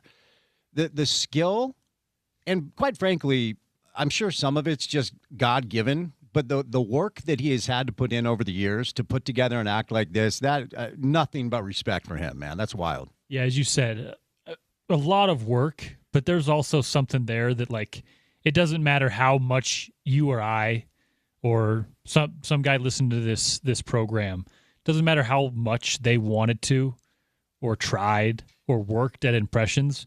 There's something that people like Frank have, like savant, like something. That you're not gonna get there, right? Mm-hmm. You're not gonna get there. You may get a good impression here or there. Maybe you're good at accents. You can do one of those, but to do what Frank does, and some of the top flight impressionists, that's not just muscle memory. That's a talent that you've probably had for your whole life. And I knew right when I said impersonist and went to break, I was like, damn it, that's not a word. Like, no one will remember. And that's the first thing he brings up. It's funny, though. I do think some of it is God-given, though. Like, my brother Ben, for whatever reason, he hears an accent and hears a voice and just can do it. Like his Cartman from South Park, his English accent, his New York accent, and he doesn't work at it. He just has this natural thing that he just was born with. I think some of it just is kind of inside of you. There's a few people, my sister and my grandfather, who they can listen to a song and then play it on a guitar. Oh, wow. They don't have to look at music. I'm so jealous. I would love to do that. I don't think they know how to read music, at least not at like a super high level. But they can listen to a song and then just, as it goes, figure it out and play it. And that's something that's just remarkable to me. And yeah, like you said, One of those things that you probably can't really learn. It's something you may just have. You know who else can't read music? Dave. Jelly Roll. Jelly Roll. The legend himself, Dave. Okay. No ability to read music. Interesting. Yeah. Yeah, my grandpa could play the piano by ear. If I could have one skill, it might be play the guitar or play the piano like by ear. Just be able to hear a song and just do it. Yeah, that's a special one for sure. I can play the guitar, but I got to work at it. I got to caliendo it. I got to look at tabs. I got to practice, get the calluses dialed in. There you go. That Biden-Trump back and forth, dude, that is hilarious. And then to insert George Bush and Barack Obama wanting to be part of the foursome. What a talent, man. My goodness. All right, we will link where you can get tickets to see Frank. It's March 13th and 14th coming up. You can go to frankcaliendo.com. Our friends at Wise Guys, Keith Stubbs, friend of the program, we'll make sure we have all the links up to where you can go get tickets to see him when we post the interview. And you can, of course, follow Frank on social media. So you can also go to wiseguyscomedy.com. And he's coming to the one at the Gateway, so Salt Lake City, wiseguyscomedy.com. If stand-up comedy is not your thing, but volleyball is, it'd be an interesting shift. But I'll let you know that League One Volleyball is Utah's professional volleyball team. The next home game. Also March 14th. All right, March 14th. Because the copy. Okay, March 14th. So on March 14th, you could either go see stand-up comedy or phenomenally talented women play volleyball. Yeah, you're going to have to make that choice. Two really good options. We'll leave that to you. All right, Tim McMahon's going to join us coming up in about a half hour from now. Adrian Denny will join us to talk a little Utah Mammoth hockey. But coming up on the other side, we'll kind of reset some of the topics of the day. There's an update on the Max Crosby situation. Bam Adebayo scored 83 points last night. A.J. DeBonsa scored 40, and BYU's in action coming up a little bit later on. So we'll kind of reset on a Wednesday edition of The Drive. It's good to have you with us right here on ESPN 700.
All right, let's update you on a couple things here. Cincinnati and UCF are actually headed to overtime. Second round of the Big 12 tournament. BYU and West Virginia tip off at 5 o'clock. Iowa State, oh, wow. Iowa State beat Arizona State 91-42. Bobby Hurley, of course, is rumored to potentially be on the way out. I'm sure that didn't help. We had Louisville SMU on in the studio earlier. That was a good game, 62-58. Louisville gets the win. So the madness of March is here. We've got the Big East tournament in the first round. We've got the Big Ten tournament in the second round. Mountain West Conference Championship. Here's an important note. UNLV did beat Wyoming. It was a closer game than I thought. So what that means is Utah State's opponent in the first, well, I guess it would be the second round because Utah State gets a bye, but the first game Utah State will play in the Mountain West Conference Championship will be against UNLV. UNLV swept Utah State during the regular season. They beat them in Vegas and they beat them in Logan. So there you go. Syracuse has fired their head coach. Adrian Autry is out because Syracuse missed the NCAA tournament again. Take that, John Paul. A proud basketball school once upon a time, no longer. We're going to bring in Tim McMahon on the program today for the latest on the Utah Jazz. Jazz welcome in the New York Knicks tonight after beating the Golden State Warriors accidentally. I was at that game. And Will Hardy did his damnedest to try to lose. But the Warriors missed a bunch of free throws. They missed a bunch of point-blank shots at the rim, a bunch of wide-open threes. And it was a pretty interesting experience seeing that stuff up close. You know, Keontae George was available. Bryce Sensabaugh was available. Neither of them closed the game out. So the Jazz have accidentally won 2 of 3. They met their match last week in Washington, where Washington said, you think you can tank? Watch this. And the Jazz won that game, lost to Milwaukee, in Milwaukee, then came back home. And, did everything they could, including playing a lineup that included Blake Hinson, Oscar Tshiebwe, Elijah Harkless, Cody Williams, and Kyle Filipowski down the stretch. How many of you know more than one player that I just said? When Blake Hinson hit what turned out to be the game-winning shot, I looked over at Will Hardy, and he actually looked very, very frustrated. Oh, man. Now, Golden State was in town without Steph Curry. Of course, Jimmy Butler's hurt, and then Moses Moody didn't play either. So Kristaps Porzingis continues to have this mystery illness that nobody really knows, like, what the deal is. So 4 of their top 8 rotational pieces were also unavailable. Of course, the Jazz without Larry Markkinen, Jaren Jackson Jr., Walker Kessler, who's been out for the year, but did have Keontae and Bryce available. So I don't really know what to expect tonight as far as who will be available for the Knicks. I've not seen an availability report. Now, the Knicks have been incredibly inconsistent this year because they fired a great coach and replaced him with a very average one. Knicks are a slight favorite tonight. If we look at the availability report, Josh Hart looks like he's game time decision. Miles McBride, I think, is out for the year. So we'll see who plays for the Jazz. All right, Porter, are we getting texts? Can we reward passes to the Utah RV show with anybody who's texted in about their career high, junior Jazz, church ball, or otherwise? Do we got some good takes coming in? Got a few. What do we got? One of our texters had 20 points back then when it meant something.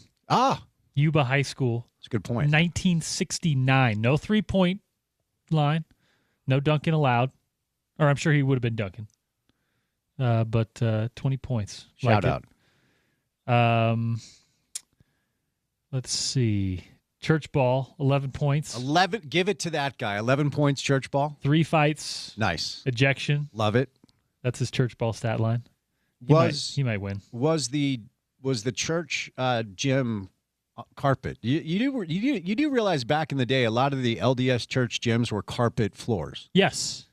Did you ever play on one? Still got one in Oakley. Seriously? Played on it many a time. Did you ever dive and get carpet burn? And it's not a friendly carpet burn. No, it's the not. carpet they use is rough. If you have It's like sandpaper. If you have never played in an LDS church gym that has a carpet floor, then you can't call yourself a baller. Period. I don't care if it's LeBron. Like, that is a rite of passage. I think so. Definitely here. No, you're right. That hurts. Like, if you dive for a loose ball, I think I did it once. I'm like, I'm not doing that ever again. Yeah, no. If you're playing in those gyms, first off, usually the half court line is like right behind the 3-point line. Yep. Mm-hmm. Right. It's not a full court, so you can't be taking it seriously enough to be diving for the loose balls. You gotta preserve something. So there was a movie made once, but it was a fictional movie about church ball. Do you remember this? Was it called Church Ball? If my memory serves me correctly, like Gary Coleman was in it or something. It was really random. I've said for years, I don't think they allow church ball the way they used to. They used to have like tournaments that were strangely important to people. But whether it's a Saturday run at an LDS church where the stake president suddenly wants to elbow you in the mouth, or a tournament where the bishop turns into a complete lunatic, if they made a church ball documentary, not a fictional movie about church ball, like bring cameras into LDS churches when otherwise docile, kind gentlemen turn into a combination of Draymond Green and Charles Oakley, that would be phenomenal television. It would. And it needs to be, as you said, like not some fictional Gary Coleman flick. It's got to be a little more documentary or docudrama, if you will. Shout out Gary Coleman, by the way, Utah man. Is he? Was he? I believe he's no longer with us. He's no longer with us, but he retired and passed away in Utah. Did he really? Yeah. Well, if he did, then he's up in the celestial. He's like up top level then, right? Somewhere. Well, hopefully, I mean, if he came here, maybe he got right with his maker, and maybe he's celebrating all the way up top. Shout out Gary Coleman. He passed a while ago, right? Yeah. Different Strokes. 2010. Different Strokes, the TV show Gary Coleman was on, if I remember correctly. What you talking about, Willis? I think so. That's a reference that only old people will get. Yeah, it was always baffling to me, even as a young person. You know, my dad would wake us up Saturday morning like 8, like, hey, we're going to go to the church gym. We're going to play some church ball with some of the other members of the ward.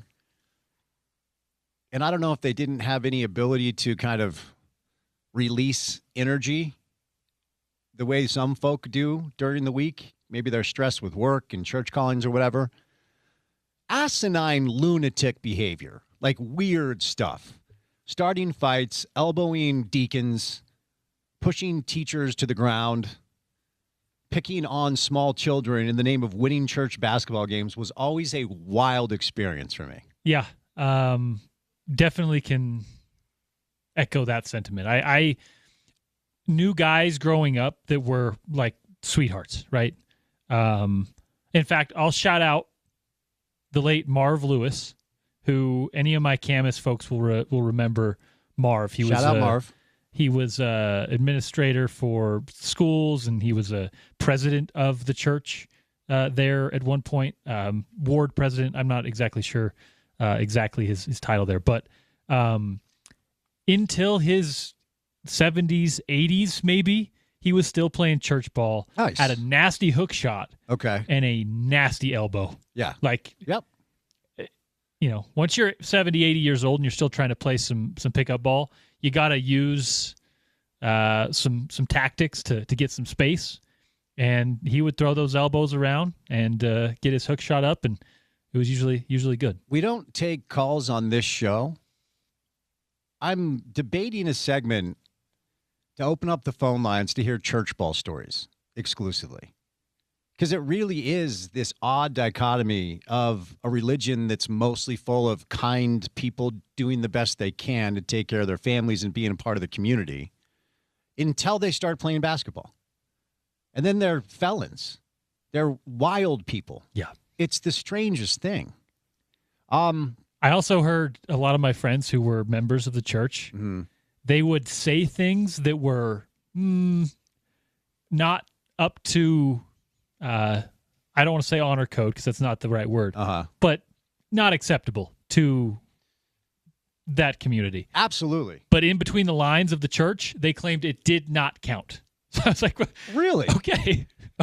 Huh. I'll follow that. See, here's what I saw happen a lot with church basketball. Otherwise kind, service-orientated, successful people that outside of the gym, the type of people that would show up to help you move, or you would call if you needed a ride, right? And then you show up to the gym, lunatic behavior. I actually saw a lot of people either act stupid or say the cruelest things, and then like 2 hours after the game was over, show up at the house and like apologize because they'd gone home, repented, came back to their center, right? Maybe offered a prayer, threw out some fast offerings, some tithes and such, came back to who they are normally, and would show up like in tears, like, I'm sorry for telling you to F off and then punching you in your temple during our church ball game. Can we go to church tomorrow on Sunday? Sorry that I got arrested last night. Right. for felonious assault. I feel like you're chuckling at something in there. Oh, yeah, we got a winner. What do we got? We have a man who played, I don't know if it was church ball, but some sort of ball in Santaquin, Utah with one Gary Coleman. Hell yes. Apparently, Gary brought like a little ball. I shouldn't laugh at that. That's not funny. Because Gary was small. What's the term? I don't know. He was little. Little people. He was a little guy. The term when I was growing up, I don't think is something that is acceptable anymore. He had a form of dwarfism. Can we say that? Yeah. A form of dwarfism. I hope we can. Well, no disrespect intended to no. The Gary Coleman. The legend. What you talking about, Willis? Gary Coleman is a legend. See, the issue is my understanding of the term that would describe Gary Coleman when I was growing up is actually what the medical term is for them. Right. You know what I'm alluding to, right? I do. I'm not going to say it into this microphone because I do value this job, and I don't even know what the rules are anymore. And you're woke. Well, the show does get woke from time to time. Thank you for the feedback. Like I said, homeless person on the show a couple months ago, and I got a strongly worded email. Someone experiencing homelessness. That I'm now supposed to say it's a person experiencing homelessness. And it wasn't a snide remark. Just was pointing out a guy that lives outside. And my understanding of people that live outside that have no home, therefore,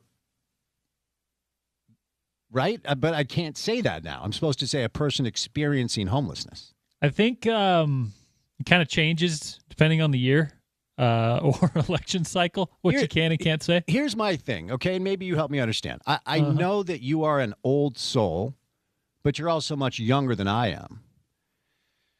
Is there a place that tracks that stuff? Do we have a website? Is there a running tally?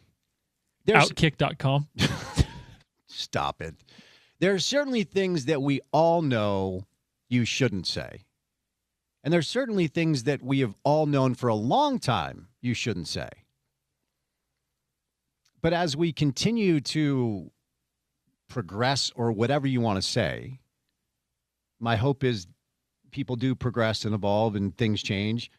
And societal rules are also fluid. And you definitely should take into account marginalized people that don't appreciate certain terms. But is there a place, like the fact that I couldn't say homeless and had to say a person experiencing homeless seems to be a little bit over the top to me. Yes. Is there a place that tracks this stuff besides Outkick.com? I don't know. We can start doing it here. Well, no, we're not doing it here. I'm not the arbiter of that stuff. I just want to keep my job. By the way, real quick, side note for anyone that believes that that person is a serious person, I would like you to know that for 7 years, Clay Travis came on my show with Gordon Monson as a liberal attorney living in Nashville, Tennessee. If you're wondering if that guy is a grifter, I've got audio of him being a left-leaning liberal lawyer, college football blogger in Nashville, Tennessee. And let me say this. He was an awesome guest. Like, he would join us and give us 20 minutes of great stuff. And so he knows the radio gig. Sure. Certainly. I mean, he was one of my favorite people to interview. But let me repeat, he was a liberal attorney writing about college football, living in Nashville, Tennessee for 7 years. He found a lane to make money. Let's be very clear about what that is. You don't even want to touch it, do you? You don't have to. I'd like to find a lane. It's all right. Well, I mean, that's the point, right?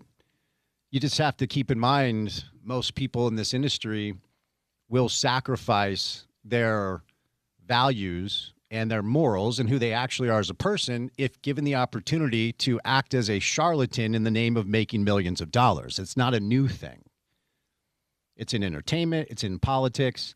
Look, I always lean back on the old saying, politics, it's Hollywood for ugly people. It's what it is.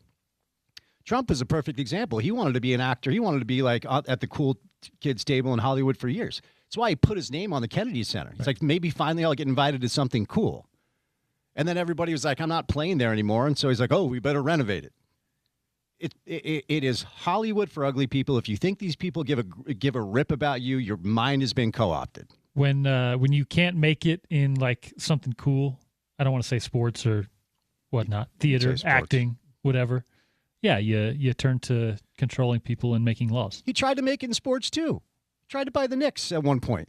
Bankrupted an entire league. Tried to buy NFL teams. Played in a game against Frank Layden a long time ago. What? I don't know if you recall us talking about that. Donald Trump played in a basketball game against Frank Layden? It was like a unofficial, like maybe intramurals during college or high school or something.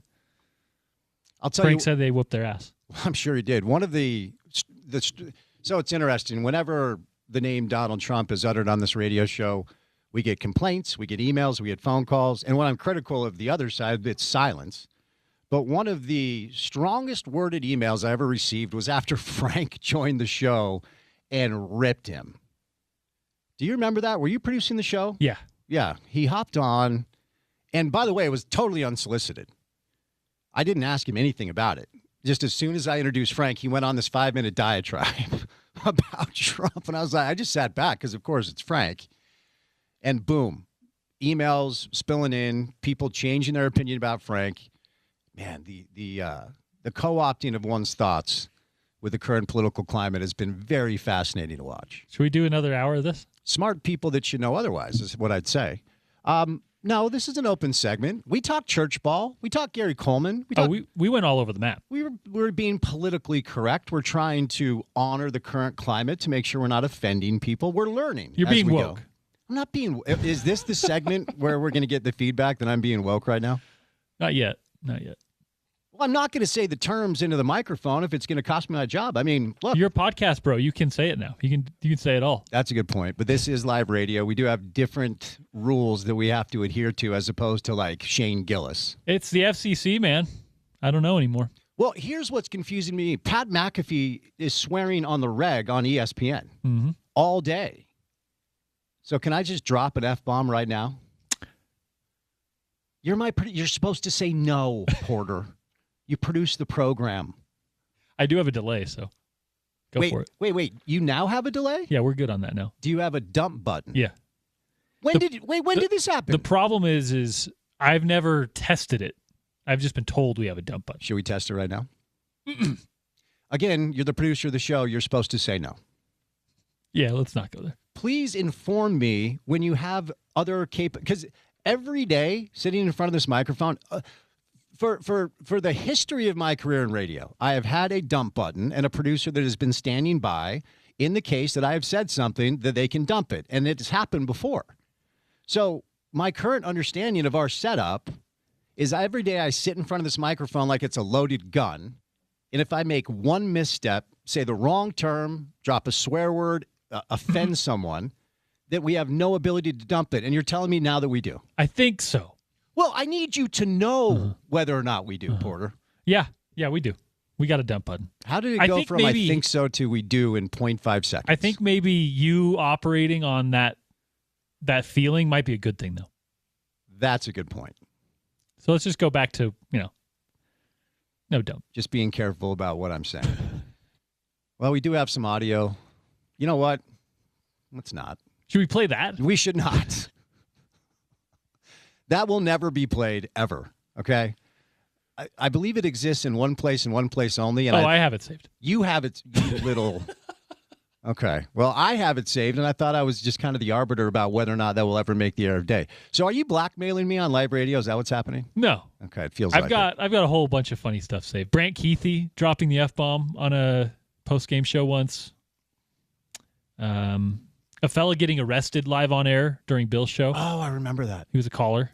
Slide dunking on Greg Oden was a pretty good moment. That was good. And by the way, he doubled down the next time he joined us. Yeah, he doesn't care. Which was pretty funny. Amy Donaldson has dropped a couple on the program. Do you have those saved? I don't know. I don't think so. There's another one. I'll have to think. Mine is all time, though. Mine is like potentially blowing up the operation. So that needs to never see the light of day. Let's be very clear about that. All right, the madness of March is here. You know what that means? You're going to be asked to fill out brackets, whether or not you've watched 1 minute of college basketball. We're going to ask you to do the same, but we're going to bribe you because you can potentially win a lot of money. One bracket, $1 million. It's the ESPN 700 and 92.1 FM $1 Million Bracket Challenge. Going live on Selection Sunday, March the 15th. Sign up today on ESPN700sports.com. Brought to you by Big Willie's, Game Day Men's Health, Intermountain Bobcat, Budweiser, the Intermountain Sportsman's Expo, Burger Fusion, and the Utah RV Super Show. 2 hours down, 2 hours to go. Tim McMahon starts us off, 4 o'clock hour, coming up next on ESPN 700.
Another random Wednesday, another random day where our friend Tim McMahon has gone viral as a result of some comments made on the Hoop Collective podcast. And he's good enough to join us right now. Hello, Tim. How are you, sir? Gary, how you doing? Staying out of the old Twitter mentions day, but other than that, life is good. Well, you've been a mentor of mine because the block and the mute button are there for a reason. I use it when I need to, just like you. But let's just reset for our listeners who did not hear your take. Bam out of Bayou, third player in NBA history with at least 80 points, drops 83 last night. And to that, you say what? Listen, love Bam. No disrespect to him. Great player. That was the most despicable, gross display of stat-chasing, hideous, hilariously hideous, but hideous basketball that I've ever seen. And, like, the first 70 were legit. But, dude, you are intentionally fouling to extend the game up 20-some-odd in the final minutes. You are intentionally having teammates, and I don't think Bam was ordering, but the coaches are intentionally having other players on the team miss free throws to try to get the ball back to Bam. You're challenging a charging call on Bam up 25 with less than 3 minutes left. I mean, it was stat-chasing disgustingness. How do you think it lands with the other team? I mean, look, we know what Washington is doing. We have a team here that's doing the same thing. But stuff like you're describing, how do you think it lands with them? I mean, it certainly wasn't appreciated, I'm sure. And you know, first of all, the Lizards, that is with an L, not a W, they do kind of deserve to be humiliated because they've been blatantly tanking for years. And, you know, obviously you could apply that to other teams, including one in your hometown. Mm-hmm. But come on. And they were trying, like they were putting 3 or 4 guys on them down the stretch. All that meant was there was more guys to foul them. It was just an inexplicable display of defensive ineptness. But dude, like Brian Keefe, this might be his last month and a half as an NBA head coach ever. Yeah. And I don't know, man. He didn't love it, and he made that clear. He based it something along the lines of like that wasn't a basketball game, you know, in the end there. But listen, if that kind of blatant stat chasing is what's cool and all that, I don't want to hear the Heat cry the next time that somebody decides not to run out the clock with 15 seconds left for the comfortable lead against them because maybe they've never scored 30, and that's important to them. Or, you know, maybe, I mean, who knows? But if running up the score and stat chasing is something that's going to be celebrated, then okay, let's do it. Great. I don't live online like a lot of people in our business do. I certainly don't. I'm not glued to it the way that I was once upon a time. Once upon a time, I felt like it was actually a part of my job I had to do, and I make zero money off of Twitter, so I don't really give a rip. But it's impossible. It's impossible not to see these videos when they go viral, like the one that did with you today. How many people do you hear from? Like you reference when the Gobert stuff went down, Rudy contacted you personally because you have that, you know, rapport and relationship with him. What's a day like today like for you? You know, as far as hearing from people that aren't these cowards online. Honestly, haven't heard from anybody with the Heat. All right. I don't know that they necessarily give one iota of a crap about what I have to say, and that's fine. Like I don't think they should. I have heard from people with a few other teams in the league, and everybody who's reached out to me personally, like that I know in the league, everybody who's reached out personally, has basically said, I'm glad you said it. Mm-hmm. Somebody had to say it. Yeah. You know, so look, it's going to be a polarizing thing. There's going to be, obviously, I'm being called a hater. That's fine. I'm a grumpy old man. I admit that. Doesn't mean I'm wrong. But some people are going to celebrate and say, hey, if you got a chance to make history, you know, there no holds barred, do whatever you got to do to get there. And there will be others who viewed it as I did. And just to be clear, as I'm watching the last 2 minutes of that game, I am cackling just because it was so absurd. I mean, it was just such egregiously absurd stat chasing. I'm sitting there cackling, but it was gross. You know, it was like a horror movie that's so bad it's funny. But yeah, I've had people reach out and basically say, I'm glad you said it. Somebody had to. That was disgusting. I will say this, as it pertains to the way they went about it, I don't know that anybody who's being honest about it could argue with you. But if it's going to happen, like if the accomplishment's going to happen to a player, you could do a lot worse than a guy like Bam, right? I mean, you had to be happy for the player. Sure. Yeah. Hey, listen, I mean, Bam's a stud, and what's funny is this sort of stat chasing really kind of flies in the face of everything that Bam is about. I mean, he's about toughness and doing things to win. And he's honestly, you think of Bam Adebayo, you think of the defensive end first. I mean, he more than doubled his career high in scoring last night. He's not a stat chaser. I don't know, but it was just, to me, it was. I mean, I get it. Like, people say, "Oh, you're a lot of fun at parties," whatever. I didn't think it was a moment. I didn't think it was an accomplishment to celebrate the way it went down. All right, away from this now. We're having a little fun on a Wednesday.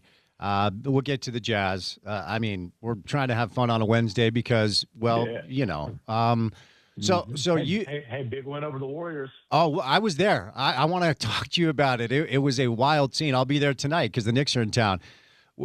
You were a baller once upon a time. My producer Porter, once upon a time. What was your career high in not in like a rec league game, like in a game that mattered? What was your career high? Do you remember?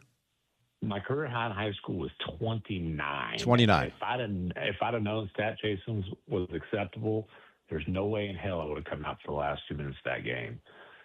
Would have definitely tried to get 30. And listen, I know you were a scorer. Don't 29 me. Like, don't give me that little tone. No. Look, that's a nice. Mine's 39. It's not that much more than yours. I mean, 29's good for a big that was mostly around the basket. Fair, right?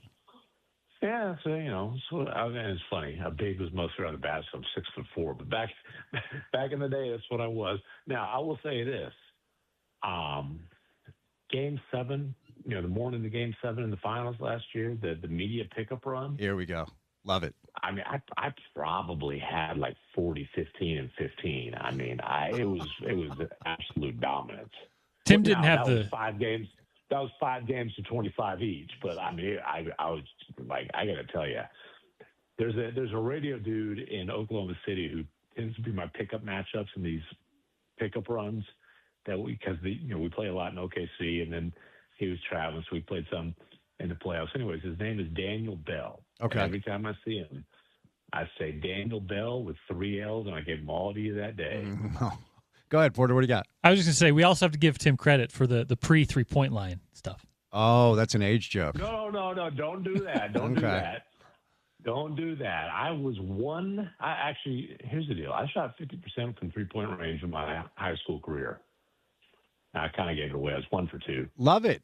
What's crazy is, like, I didn't have the green light to shoot them, but like when we would play, pickup, and when we would play 21 or whatever, I would shoot threes. I just wasn't allowed to shoot them in games.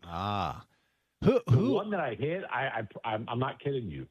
I was so open. I remember I kind of shrugged and shot it. Like, I'm not passing this shot up.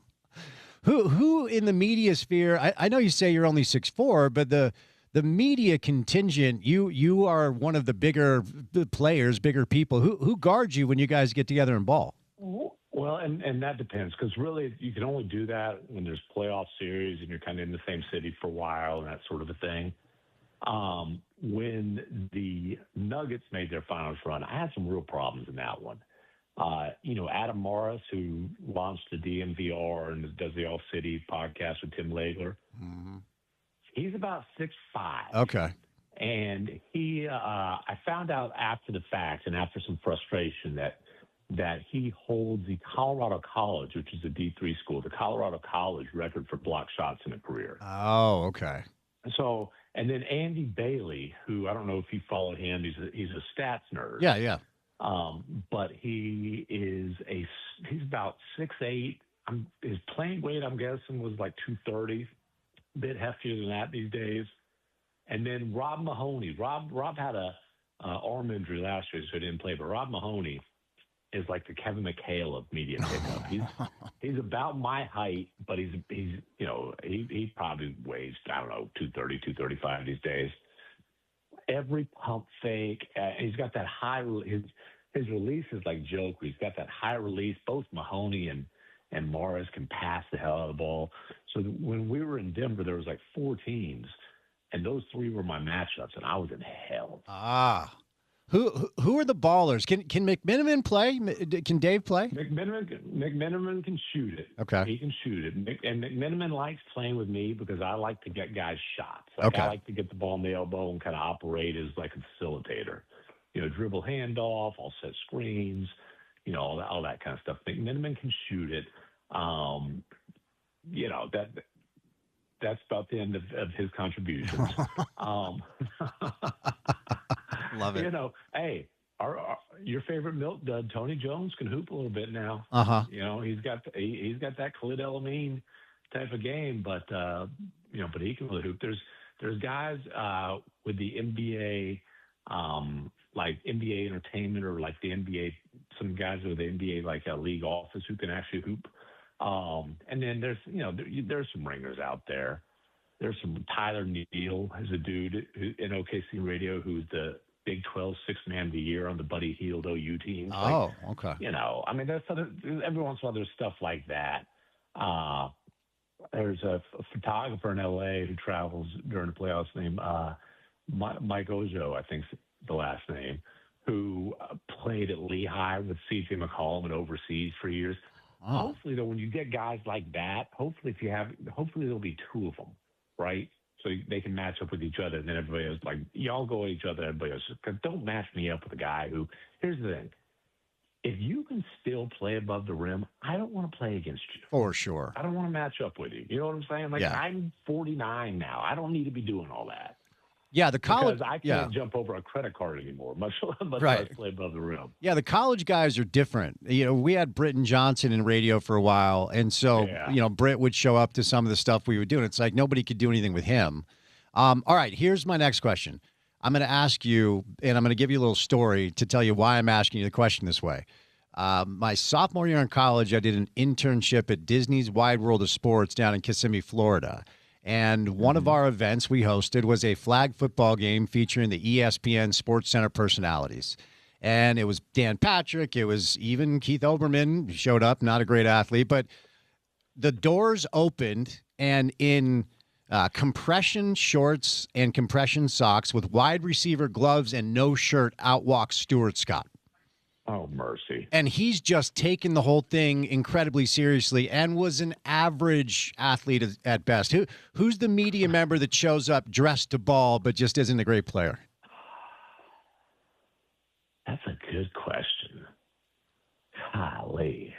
I can't really think of anybody. Okay. There's not one who just pops off the top of my head like that. I can't think of one, to be honest with you. What about there's guys who there's a lot of one-dimensional guys. Like Haynes can hoop, but Chris Haynes' version of an assist means he missed a shot and you got an offensive rebound. Okay, a chucker. There's some of those types, but I can't think of somebody who is like just is ridiculous with like the arms, the shooting sleeves and all that kind of stuff. McMenamin's, he got some of the gear going, but like I said, he can at least knock down shots. What about Timmy Goodtime Bontemps? He's got a little height. Well, and he played at some little farm school in New York. That was pretty good back in the day. But I have described Bontemps' basketball performance much like his podcast performance, and that is that he talks a whole lot and doesn't contribute much. Okay. That's a great line. Great communicator, but I mean, my goodness, I don't know that I've seen the man put the ball in the bucket. Now he did.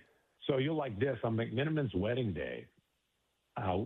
He got the old Warriors facility, not the one in San Francisco, but the one in Oakland, and we were able to get that, and we had like pickup runs. There was a bunch of teams, whatever. Bontemps did swat McMenamin's shot like into the bleachers on that day. So that's probably his most impressive pickup accomplishment that I've seen, and certainly one that he was quite proud of. Can Wendy at least play a horse game? Can he shoot the basketball a little bit? I have not seen Wendy hoop at all. Okay. He tells me, back in his younger years, he was a distributor. So, but I have not seen Wendy hoop. He has not participated. Have you ever seen Stephen A. Smith play basketball? I have seen him shoot, take a couple shots, like on an NBA court. He's not one who's participated in the pickup runs. See. I've not seen that. Okay, fair enough. Also, listen, I'm gonna rip. I can rip Bontemps' game. I'm not gonna get into a critique of Stephen A. Smith. A man got those limitations. No. I mean, we know where you work. I just wondered if he ever got in any runs. It's all good. All right, you referenced the Jazz Warriors game, and it was honestly hilarious. I went down there, and I was sitting with some other media members, and our guy Will Hardy did everything he could. Keontae was available, did not close. Sensabaugh was available, did not close. Cody Williams played 43 minutes. The lineup to close the game was Blake Hinson, Oscar Tshiebwe, Elijah Harkless, Cody Williams, and Kyle Filipowski. And the Warriors missed 7 free throws. They missed a bunch of layups and wide open threes. And Tim, the funniest part is when Blake Hinson hit like the game-winning three, I looked over at Will, and he just was like, wait, you've got to be kidding me. Like, what else can I do? It was a wild scene.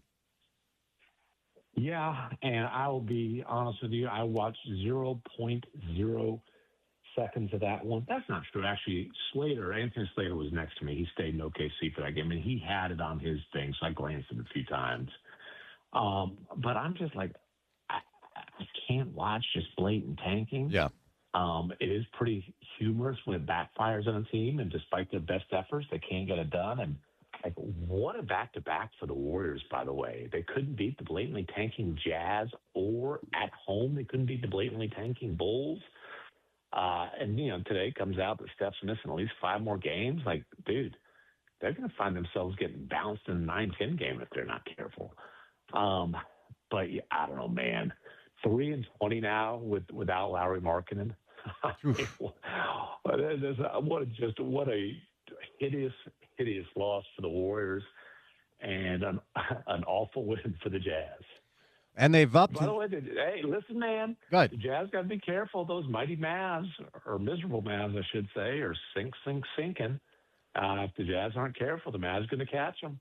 No, that's actually what I was going to say. I mean, as of now, the Jazz, it's so weird how we're talking about this. A 1-game lead over New Orleans, who is trying to win but sucks, and Dallas, who has lost 8 straight, and only a 3-game lead over Memphis, who's lost 5 straight. If they're not careful over the next few weeks, they're going to be in peril of being in the exact place they've been trying so hard not to be.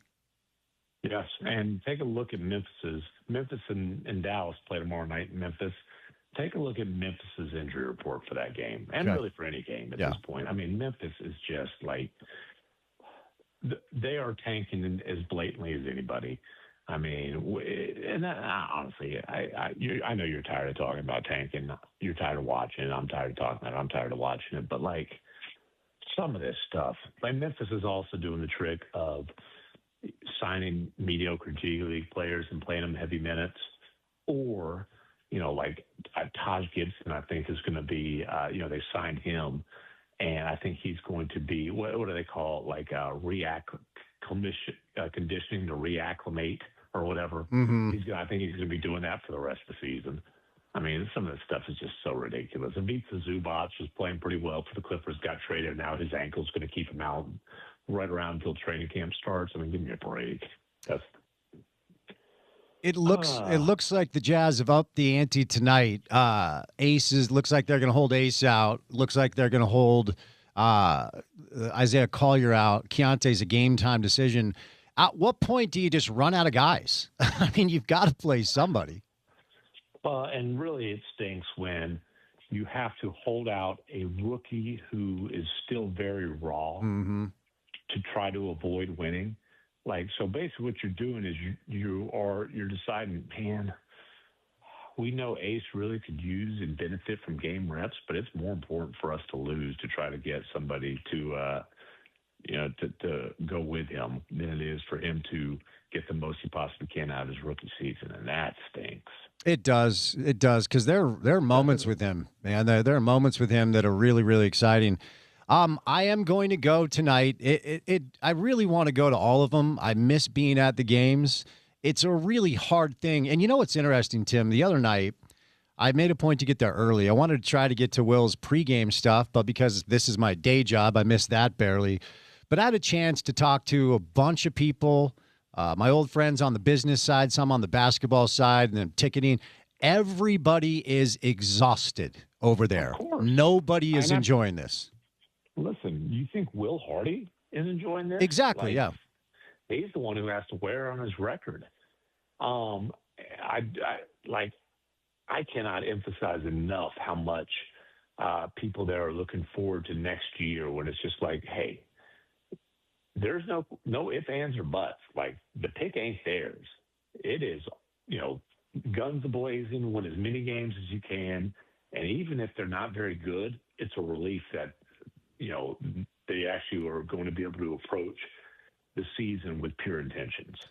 Yeah, for sure. And they might, they have a chance to be, an interesting team next year. That's what I wanted to ask you before I set you loose, because to a person, it's really interesting because I wondered, I hadn't been there in a while because, what the hell, man? It's really difficult to watch. It's hard enough on TV. Yeah. So I wondered if there was going to be a spin about how, no, we tried this year, or we're looking forward to the final. No, to a person, everybody said, we cannot wait for this to be over, and we're so excited about next year. Before I set you loose, teams don't go from one of the worst in the leagues to winning a championship or one of the top 2 or 3 or whatever. What do you think they can do next year? And we've got an offseason ahead of us. There's the Walker stuff. They're going to draft a player. It's hard to know. Generally speaking, what does success look like for this organization next year? I think success is a competitive team that's in the play-in mix. Yeah. I think it's that kind of step. And then, I mentioned 3-20 with Lowry in the starting lineup. So let me do some quick math here. That means it's not that impressive. 17-25 without him, but or I'm sorry, with him in the starting lineup. So 3-20 without him. But the Jaren pickup, obviously that is their big swing. And instead of kind of hoping for something in free agency where it's not considered to be a loaded free agency class, and obviously there's going to always be challenges in Utah. They made their aggressive move to use that cap space, and they got a guy who's been an all-star, who's been a defensive player of the year. I think Walker's back. We got to see how that plays out. I would say some teams that would have been potential Walker suitors filled their spot, specifically Washington and Indiana. So that's good news for the Jazz. And then again, I think they will be a competitive team next year. Does that mean they'll be in the play-in? I'm not sure about that. And then eventually, I think the upside of this franchise is going to be determined by, does Ace become a star, or is he, or is he doesn't reach that level? Whoever they pick in this draft, is this going to be a star?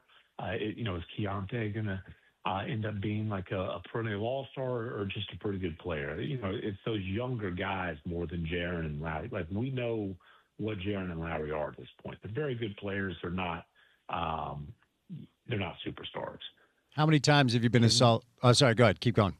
The question to me is, can Keontae, Ace, or whoever they get in this draft, can one of those guys pop and become a superstar? How many times have you been to Salt Lake this year?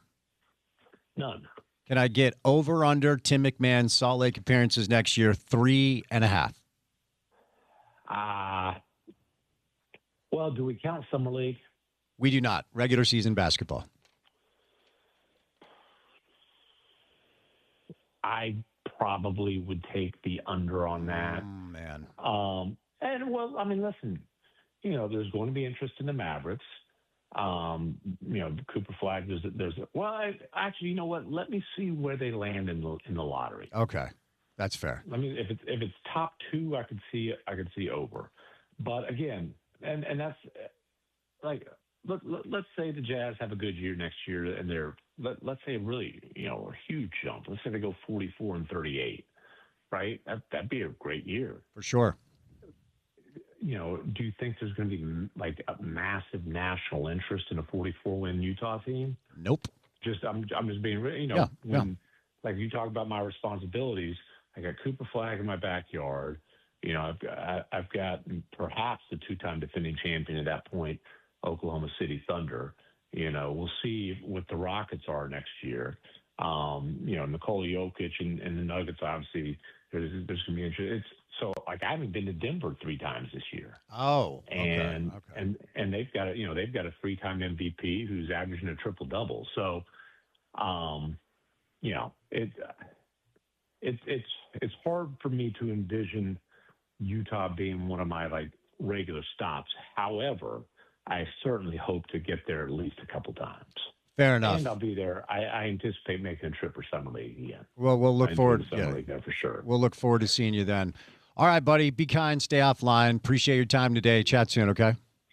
Appreciate you, brother. Tim McMahon went viral today for going at the Miami Heat on the Hoop Collective podcast after Bam Adebayo scored 83 points last night. A lot of fouling, a lot of intentional fouling, certainly to get Bam over 80. So you can get Tim on Twitter, social media, one of our favorites. Stops. Hey, real quick. Actually, you know what? We'll save it for the final segment. We're going to bring in Adrian Denny coming up on the other side. So we'll switch from basketball to hockey, talk the latest with the Utah Mammoth.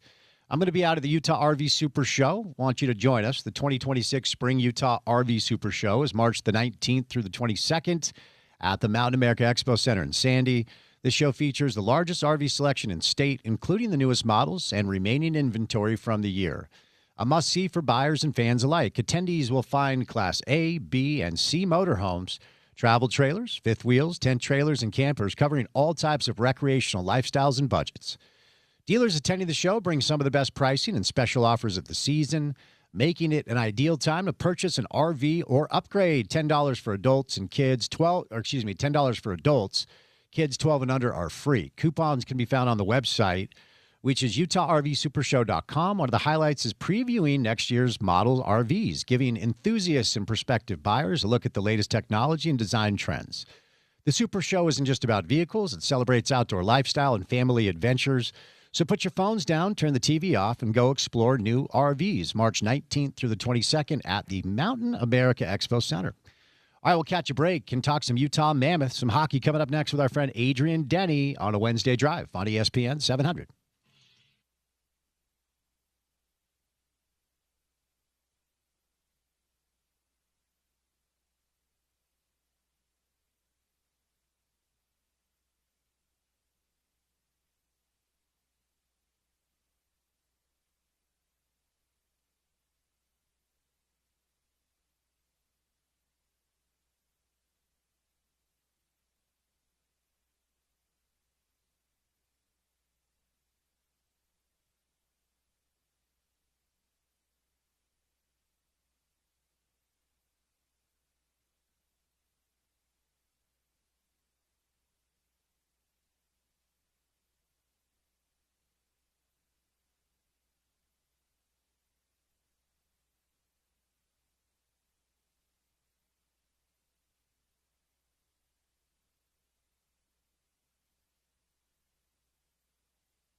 So I have a new side hustle, a new part-time job with our friends over at KUTV. And among the duties that I now have, I'm part of a rotating cast for the hockey show we do on Sunday night. And when they asked me to do it, I was like, wait, are you kidding? You want me to do a hockey show for you?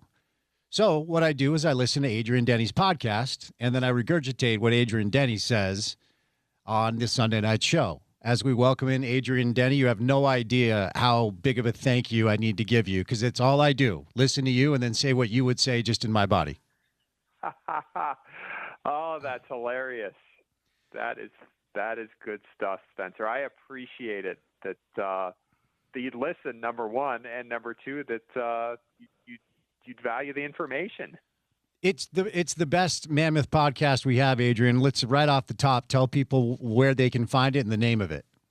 Yeah, it's Mammoth Daily with myself and Mike Folta, who's our radio play-by-play announcer, and we're with folks every day, Monday through Friday, wherever they get their podcasts: Apple, Spotify, Utah Mammoth YouTube page, Mammoth Plus, and SEG Plus, and we drop new episodes every day at 4:45 a.m.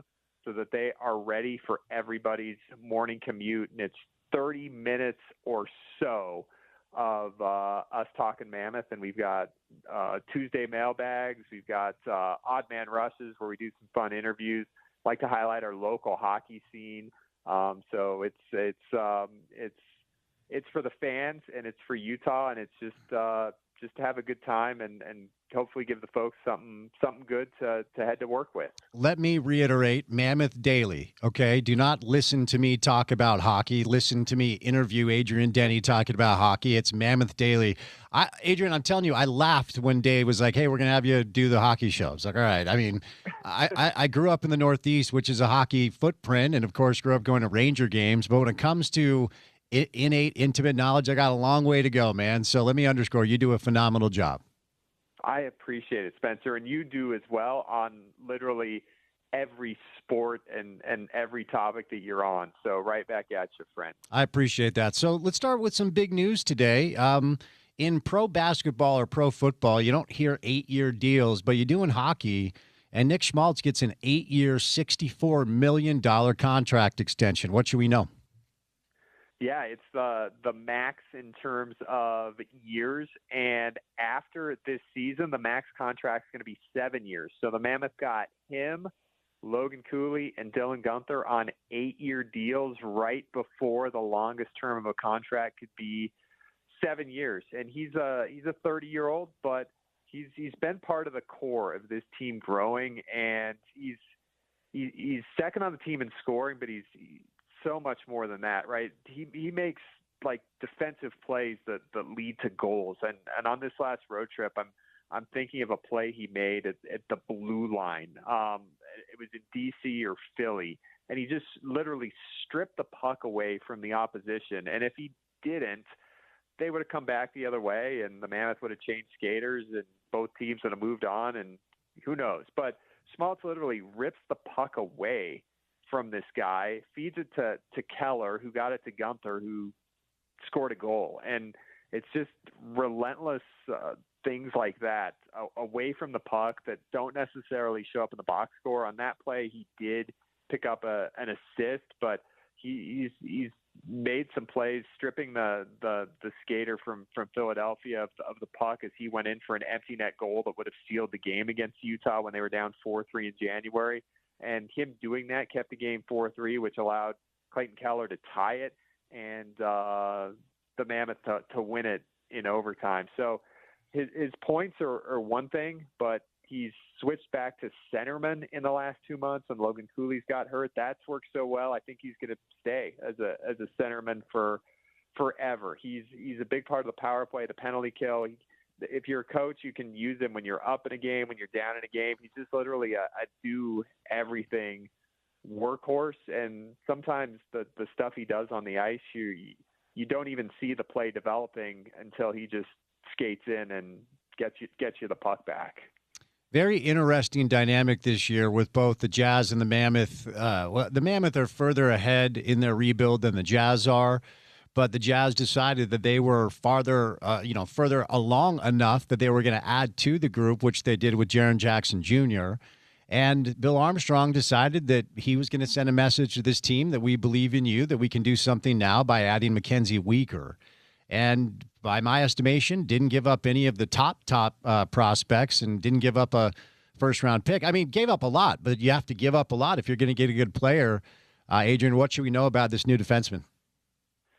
Yeah, and what the Mammoth traded, Spencer, was a good payout for Calgary. 3 second-round draft picks, a prospect that Calgary liked, and Oli Mata, who's a strong defenseman in the NHL. But Utah has a lot of draft picks, and they've got a deep prospect system, and that player that Calgary got saw the path to the NHL with the Mammoth is probably something that was going to be pretty difficult to navigate, but he saw the path with Calgary is like, oh, I can get to the NHL pretty quickly. So it was a win-win-win for everybody. And with Mackenzie Weegar, there seems to be a lot of, similar cardboard cutouts in the Mammoth locker room of the same guy, somebody that you like, that's a good teammate, that works hard, that's driven, that wants to win. And Bill Armstrong's accumulated quite a few of those guys, and Mikhail Sergachev and JJ Peterka, and signing guys like Logan Cooley and Dylan Gunther and Nick Schmaltz and Karel Malkata, long-term deals for a lot of the same characteristics, which are they're great teammates, they're driven, they're motivated to win, and having the talent is a big part of it too. Watching Mackenzie Weegar, he's amongst the leaders in the NHL in block shots, in hits, and he can move the puck, but he's really strong defensively. And when Mikhail Sergachev gets back from this injury, he's day-to-day with a lower body injury. He's missed 4 straight games. Those two guys are going to be a really shutdown D pair that also can join things offensively and help you score more goals. So I asked Matt McConnell, our television play-by-play announcer, this on Mammoth Daily today. I'm like, there's players that you watch for other teams and you're like, I could see him being on our team next year. And I asked him if he felt that way about Mackenzie Weegar, because it's one of the guys that I've always had in the back of my head. Is that a guy? Granted, he's in year 3 of an 8-year deal with Calgary before the trade, but is that a guy somewhere down the road that could become a member of the Mammoths? Well, we're talking about prospects. Let's get an update, and I'm just going to give you the space to talk about 3 or 4 that you're most excited about, where they're at right now, how they're playing, and maybe when we could see them playing for the senior team. So you got the 2 Russians drafted in 2023, Dmitry Simishev and Daniil But, who are both in the American Hockey League with Tucson. Simishev was drafted 6th overall. But was drafted 12th overall. If it's, the Mammoth is the Utah Hockey Club last year, they're on the team, no doubt. If it's probably 20 other teams in the NHL, they're on the team. But Mammoth are deep. They're making this run towards clinching a playoff spot. Bill Armstrong has said you can't spend enough time baking in the American Hockey League. So that's the first thing. But number 2, in this situation that Utah's in, they're well beyond the stage of developing players in the NHL. So those guys being down there, getting games and getting big minutes and being in big situations is perfect for when the time comes for them to come up and be here every game. Is it next year? It could be. I wouldn't see 2 guys like that spending more than a season in the AHL. And then you have Caleb Denoye, Tija Ginla, Kobo Dwayne. Those are 3 guys that are near the top of their respective junior leagues in points. They're all 3 still teenagers. So by rule, because they're playing major junior hockey in North America, they can't play professional hockey for your team, even though you've drafted them. So next year will be the year that all 3 of those guys can play in the AHL if they don't make the Mammoth, which I think they're all 3 going to have a pretty good shot. But going back to juniors after you've been drafted is is tough. Number one, because you're going up against high schoolers, and you're so much bigger and stronger. You're going to dominate. So for development, it's hard. You feel bad that's the rule, and they can't be playing professional hockey against men. But next year we should see all three of those guys in the pro scene, if not here in Utah for a bit. But just workhorses that are piling up points. Iginla as a centerman, Beaudoin is a big heart and soul kid, and Caleb Denoye has as much speed and skill as you could possibly ever hope for. And then the 6th first-round draft pick in the system, I apologize, Maverick Lamoureux is down in Tucson with the Roadrunners as well, but he's having a good season. He's battled so many injuries since he was drafted, so that's the biggest setback for him. But when he was up here for a couple months in December, January, he looked really good. You could tell the development, the growth that he's had. So certainly not new to Olympic hockey. Once upon a time, it was, outside of my Rangers, Olympic hockey was the kind of the hockey that I love to consume the most. Let me kick the tires with you on a couple of things here. I found the answer to, outside of golf, what will get you out of bed before 10. And the answer is a gold medal Olympic hockey game. So I was up bright and early, ready to go. It's been really cool. Jack Hughes is getting standing ovations wherever he goes. Obviously, that game-winning goal, it was quite a moment. So I'm wondering, as a hockey guy, because we always do this on the soccer side, the World Cup is about to start here in our region. And the last time the World Cup was played here, it literally led to the creation of Major League Soccer. You can draw a direct line to it, okay? So they're hoping that the World Cup in the region this time will actually continue and maybe expedite the growth of soccer domestically. What can a moment like that do for hockey in the United States? And attendant to the question is, even though he didn't get a ton of ice time, what sort of experience do you think that was like for Clayton Keller? It was really big for him to be over there on that stage with having those Olympians as teammates. And since he's come back, he's third in the NHL in scoring by U.S. players who were in the Olympics, behind Matt Boldy of Minnesota and Matthew Tkachuk of Florida. So you can tell that the impact at that level of competition, even though, as you said, playing third line, fourth line minutes, but the Mammoths can certainly tell the way that Keller's playing since he's come back, and he's had a great season to begin with, but you can tell that it's kind of been taken to another level.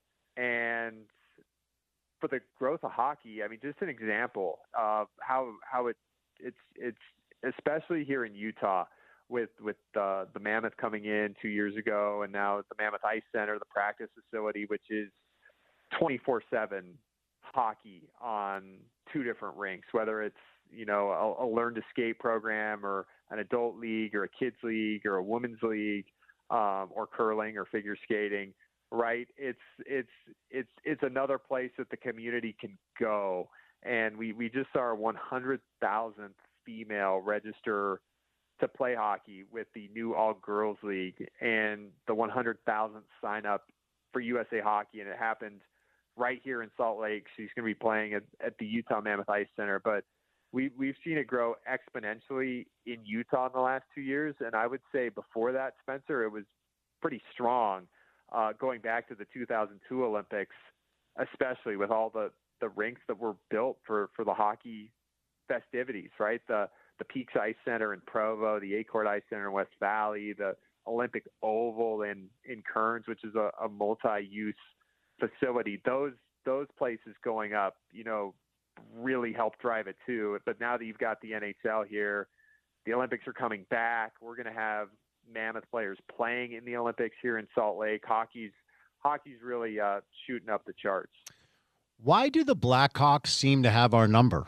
It's like an odd thing, the road trip starts out so well, and then Chicago's not great this year, and Chicago got us here 4-0, and Chicago's our next game. Is it just simply a bad matchup? They have given several teams hard times. They're 1-0-1 against Tampa Bay, 2-0-1 against Dallas. They've gone to overtime in both games against Minnesota. Of course, they beat the Mammoth in all three games. They're just kind of a young team that they play hard and they've got good players.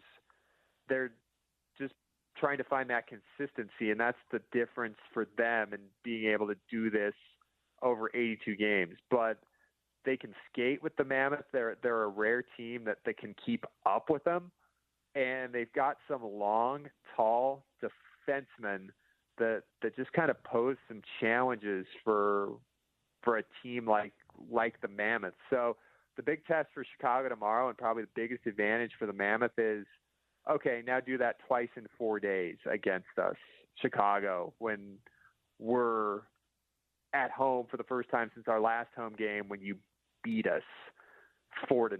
So that's always the challenge there. And, you know, you look at the NHL and sometimes you catch teams on schedule-friendly nights for you, like the Mammoth on the back-to-back in Minnesota last night after they saw Minnesota on a back-to-back, played in Colorado the night before, beat them 5-2, but you come from Colorado to here.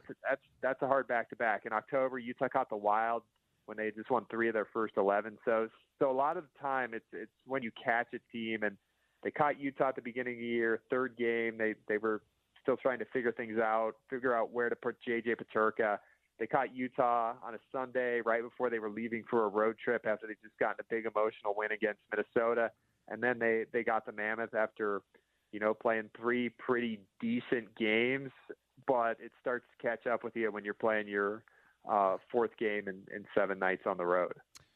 So are you ready, Adrian Denny, to say that you're confident we will see Stanley Cup playoff hockey in Salt Lake this year? It looks there 98% chance is what I have in front of me.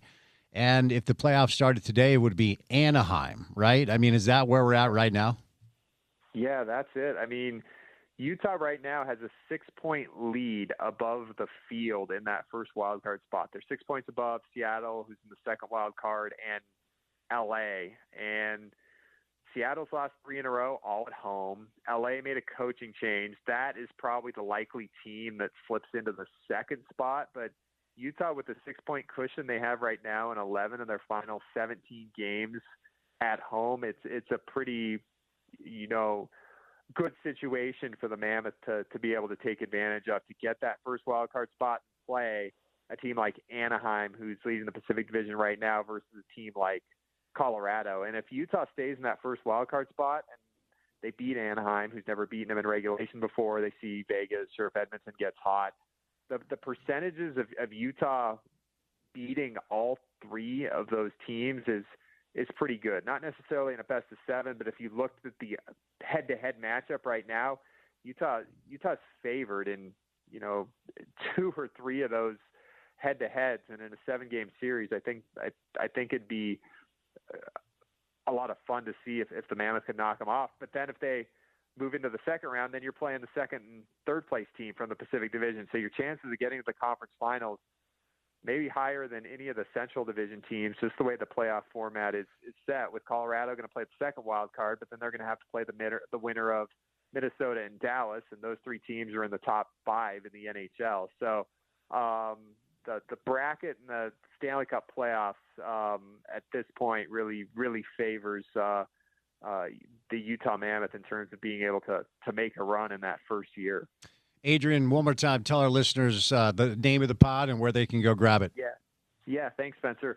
Mammoth Daily, Monday through Friday. It's going to be dropped for your morning commute with your radio broadcast team for the Mammoth, me and Mike Folta, and 30 minutes at least every day, Monday through Friday, wherever folks get their podcasts, get Apple, Spotify, the Mammoth YouTube page. That's been something for us that's really been fun, is the amount of people that are consuming stuff on YouTube now, Spence. And I know you guys have it over at ESPN 700, but it's another way to watch TV and to consume good content. So, and then of course, Mammoth Plus and SCG Plus are platforms where we stream all of our games and have all of our behind the scenes content and the rest of the stuff. Great stuff, my friend. Like I said, I would not be able to do the show without what you do. So keep up the great work and be well. We'll chat soon, okay? Hey, thanks so much, Spencer. Have a great night and talk to you soon. Adrian Denny, host of the Mammoth Daily Podcast. It is the best podcast we have. If you want to learn about our new hockey team, Adrian is at 801 Adrian Denny on Twitter. Then he's got a link tree that you can click on and find the links to all of his work. I utilize it for the prep for the show, and every time I have to do the hockey show on Sunday night over on KMYU, I tune in to see what they have to say. All right, 3 hours down, 1 hour to go. The final hour of the program on a Wednesday afternoon comes your way next right here on ESPN 700.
All right, what's going on? Drive at 5 time, Wednesday afternoon style, halfway through that work week and one day closer to the weekend. The legend himself, Frank Caliendo, is going to hop on the show coming up a little bit. We have some breaking news out of the world of college basketball. Bobby Hurley is out after 11 seasons at Arizona State. BYU has tipped off. It's 5-5 early on against West Virginia. The Jazz welcome in the New York Knicks, so we have a busy Wednesday show, but I had a really fun experience yesterday. I went out and visited our friends at Wasatch Medical Spa. Now, you've heard me talk to Shelley before, but I'm fortunate enough to be able to go through these treatments over the coming weeks, and I can tell you just after the first treatment, I could tell a difference already. So let's walk through the process and welcome in our friend Shelley from Wasatch Medical Spa. Shelley, how are you? I'm doing great. Thank you, Spence. Thanks for having me on. No, I appreciate the time. So we have a special deal for our listeners that we'll get to in a little bit, but let's get familiar with this treatment. And let me say, it's a wonderful facility. It's very comfortable, and you are very pleasant. And so it's no surprise that you've hired very pleasant people that make this process very easy. But tell us about it. What do we need to know about Apex RF? So Apex RF is a heat treatment with radio frequency heat to the area for ED and sexual dysfunction. It's also preventative to prevent the age-related changes that men struggle with. 52% of men aged 40 to 70 struggle in some regard with sexual dysfunction, and 70% of men over 70 struggle. So this is a treatment that is non-invasive that can help with sexual function for both men and their partner. So let's make a few things clear here. So from the scale of erectile dysfunction to a normal functioning person, because when you offer this deal, I said to you, I don't know how else to say this. I have no issues in this department. And you assured me that this is only additive. There are no downsides. So for gentlemen that are suffering from these issues to somebody who's normally functioning, how can this benefit on the entire spectrum, Shelley? So it helps improve blood flow to the erectile tissue. It gives you stronger, firmer erections. It enhances your natural function, improves sensation, restores your confidence in the intimate relationship, and just improves satisfaction overall. Tell us about the feedback you've received, because I met a couple of your staff members whose husbands went through the treatment, and they told me the difference that they could experience as well. So tell us about some of the feedback. So our feedback has been great. With anyone with vascular issues or blood flow issues, we've had great success. And when I first got this machine, I had all of the husbands of my staff. We have 15 staff members. I had all of the husbands do the treatments, and none of them thought they had issues, and every one of them saw improvement despite their age. And the partners also witnessed improvement, which is probably the most important thing, yes? For sure. Yeah, we've noticed greater satisfaction for the partner as well as decreased time to climax. Okay, there you go. So I'll let you outline the special offer for listeners who come in and go through this. Shelley, let's hear about it. Okay, so anyone who mentions this radio ad will get 50% off their first treatment. Typically, there is a treatment series, 4 to 6 treatments is what we recommend for men. And you'll get 50% off your first treatment, which is a $300 discount. There you go. So go to wasatchmedicalspa.com right now, wasatchmedicalspa.com. That's wasatchmedicalspa.com. Book, and then make sure you tell them you heard this spot, and that is a 50% discount to go through the treatment. I had my first one yesterday, and I can tell you, you're going to tell a difference right away. Shelley, thank you for the time. Thank you, Spence. All right, there you go, wasatchmedicalspa.com. Lovely place just out in Sandy. All right, we'll catch a break. Frank Caliendo is in town doing some stand-up comedy. The legend.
All right, wrapping it up. Final segment of a Wednesday edition of the program. You are halfway through that work week. One day closer to the weekend. A weekend, by the way, that looks like we're going to have lovely weather. We might get 80 degrees next week here in Salt Lake. My guy Chase, KUTV, reporting that this is probably officially going to be the lowest snowfall on record in the history. I believe he was reporting that, I think it was Alta, 12 feet fewer than it usually gets. So kind of a wild weather cycle. And I understand the economic input, but I am ready to swing a golf club. So that's the dichotomy I'm balancing in my head. Hey, you can do two things at once. Yeah, that's fair enough. By the way, just to update you, UVU will play. Daniel LaRusso is going to fight. UVU is going to play basketball. The UVU has cleared the dispute with the WAC over their $1 million exit fee. I don't know, man. Maybe we should just get Bryce on. They're going to play. No expert. And it seemed like that was kind of going to be the case, right? The WAC was trying to do a strong arm thing. They're not happy UV's leaving. The court essentially told the WAC that they can ask for the $1 million, but you can't really force a state institution to actually do that and put it in escrow. So there was a little bit of limbo on what the order, or maybe it wasn't an order. It was a directive, right? There was some limbo there. Ultimately, I think UVU values the opportunity in the tournament and the potential of maybe an NCAA tournament more than $1 million. And the math probably works out there. Yeah, I mean, look, we talked about this yesterday. One of my favorite things about this upcoming tournament, this basketball tournament, this March Madness tournament, has always been seeing the lives of players and coaches change in real time. You take a team like UVU out of a smaller conference, you go win a couple of games in the conference, guess what you get as a coach? You get a promotion to a bigger school and a bigger conference where you go from making a few $100,000 a year to millions of dollars a year. Dante DiVincenzo wasn't on the radar of NBA scouts until he was named the Final Four most valuable player. Jimmer Fredette didn't turn out to be a great NBA player, but his run, NCAA tournament run, made him a lottery pick. And these young men and these coaches, young women and coaches, deserve the opportunity to showcase their hard work on a national scale. It's such a wild story to me. Of local interest, the Big 12 tournament is going on. Iowa State smoked Arizona State earlier, 91-42, and Bobby Hurley has lost his job. A lot of people wondered if Bobby Hurley was going to get let go, and he did. Syracuse fired Adrian Autry after the Orange missed the NCAAs again. Got BYU West Virginia right now, Oklahoma TCU later on. UCF beat Cincinnati in overtime earlier. And then for you Utah State Aggie fans, UNLV won. So you were cheering for Wyoming, and they actually made a pretty decent game of it. But the reason that is pertinent is Utah State will now play Wyoming in what I guess technically will be a second-round game tomorrow. Nevada smoked Air Force. So we'll have Utah State, UNLV tomorrow at 1 o'clock on CBS Sports Network, which means we get to watch it during the show, which is cool. But UNLV swept Utah State this year, beating them in Vegas and in Logan. Real quick point of clarification, or POC as we say in the business. Tim McMahon totally referred to Tony Jones as a milk dud. Milk dud head. Is that? I've called Tony that before. So okay, because we did spend a segment today reviewing whether or not we're in safe spaces based off of certain terms here or there. And look, I'm one that this would be up to Tony whether or not he doesn't appreciate that. Yeah, that one caught me a little bit off guard. I think that's one that's been around Tony's circle a little bit. So I think that one passes. Milk dud is okay, huh? Just for TJ. It feels a little, I don't know. That feels like we're wading into territory. It was accompanied by a compliment, just to be clear. It was, but just because you use a term that may or may not be okay and followed up with a compliment doesn't change the acceptability of the term. I want to be clear. I didn't say it. Tim McMahon did, but that one caught me off guard a little bit. I'm not going to lie. Yeah, you're going woke. This is the portion of the show where we go woke. All right, Knicks Jazz tonight. So I'm leaving here to head down to the Delta Center, second time in 3 nights because I'm a grinder. What do you think of this Knick team?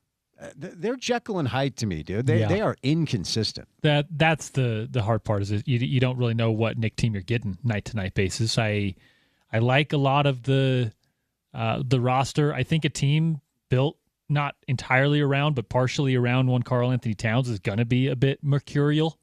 Yep. But I think that's kind of where we're at. I agree. They're good. They are good. I don't know what to expect of them. Yeah, they are good. And after 20 years of pathetic basketball, I'm fine to have a team that at least will have a little bit of a playoff experience, and maybe we'll have that with the Jazz soon. We'll have to see. So I'm going to go see how Will Hardy delicately massages rotations in the name of losing games to see if the Knicks can actually do what the Warriors could not do. So if I see you at the arena, would love to shake your hand and say hello.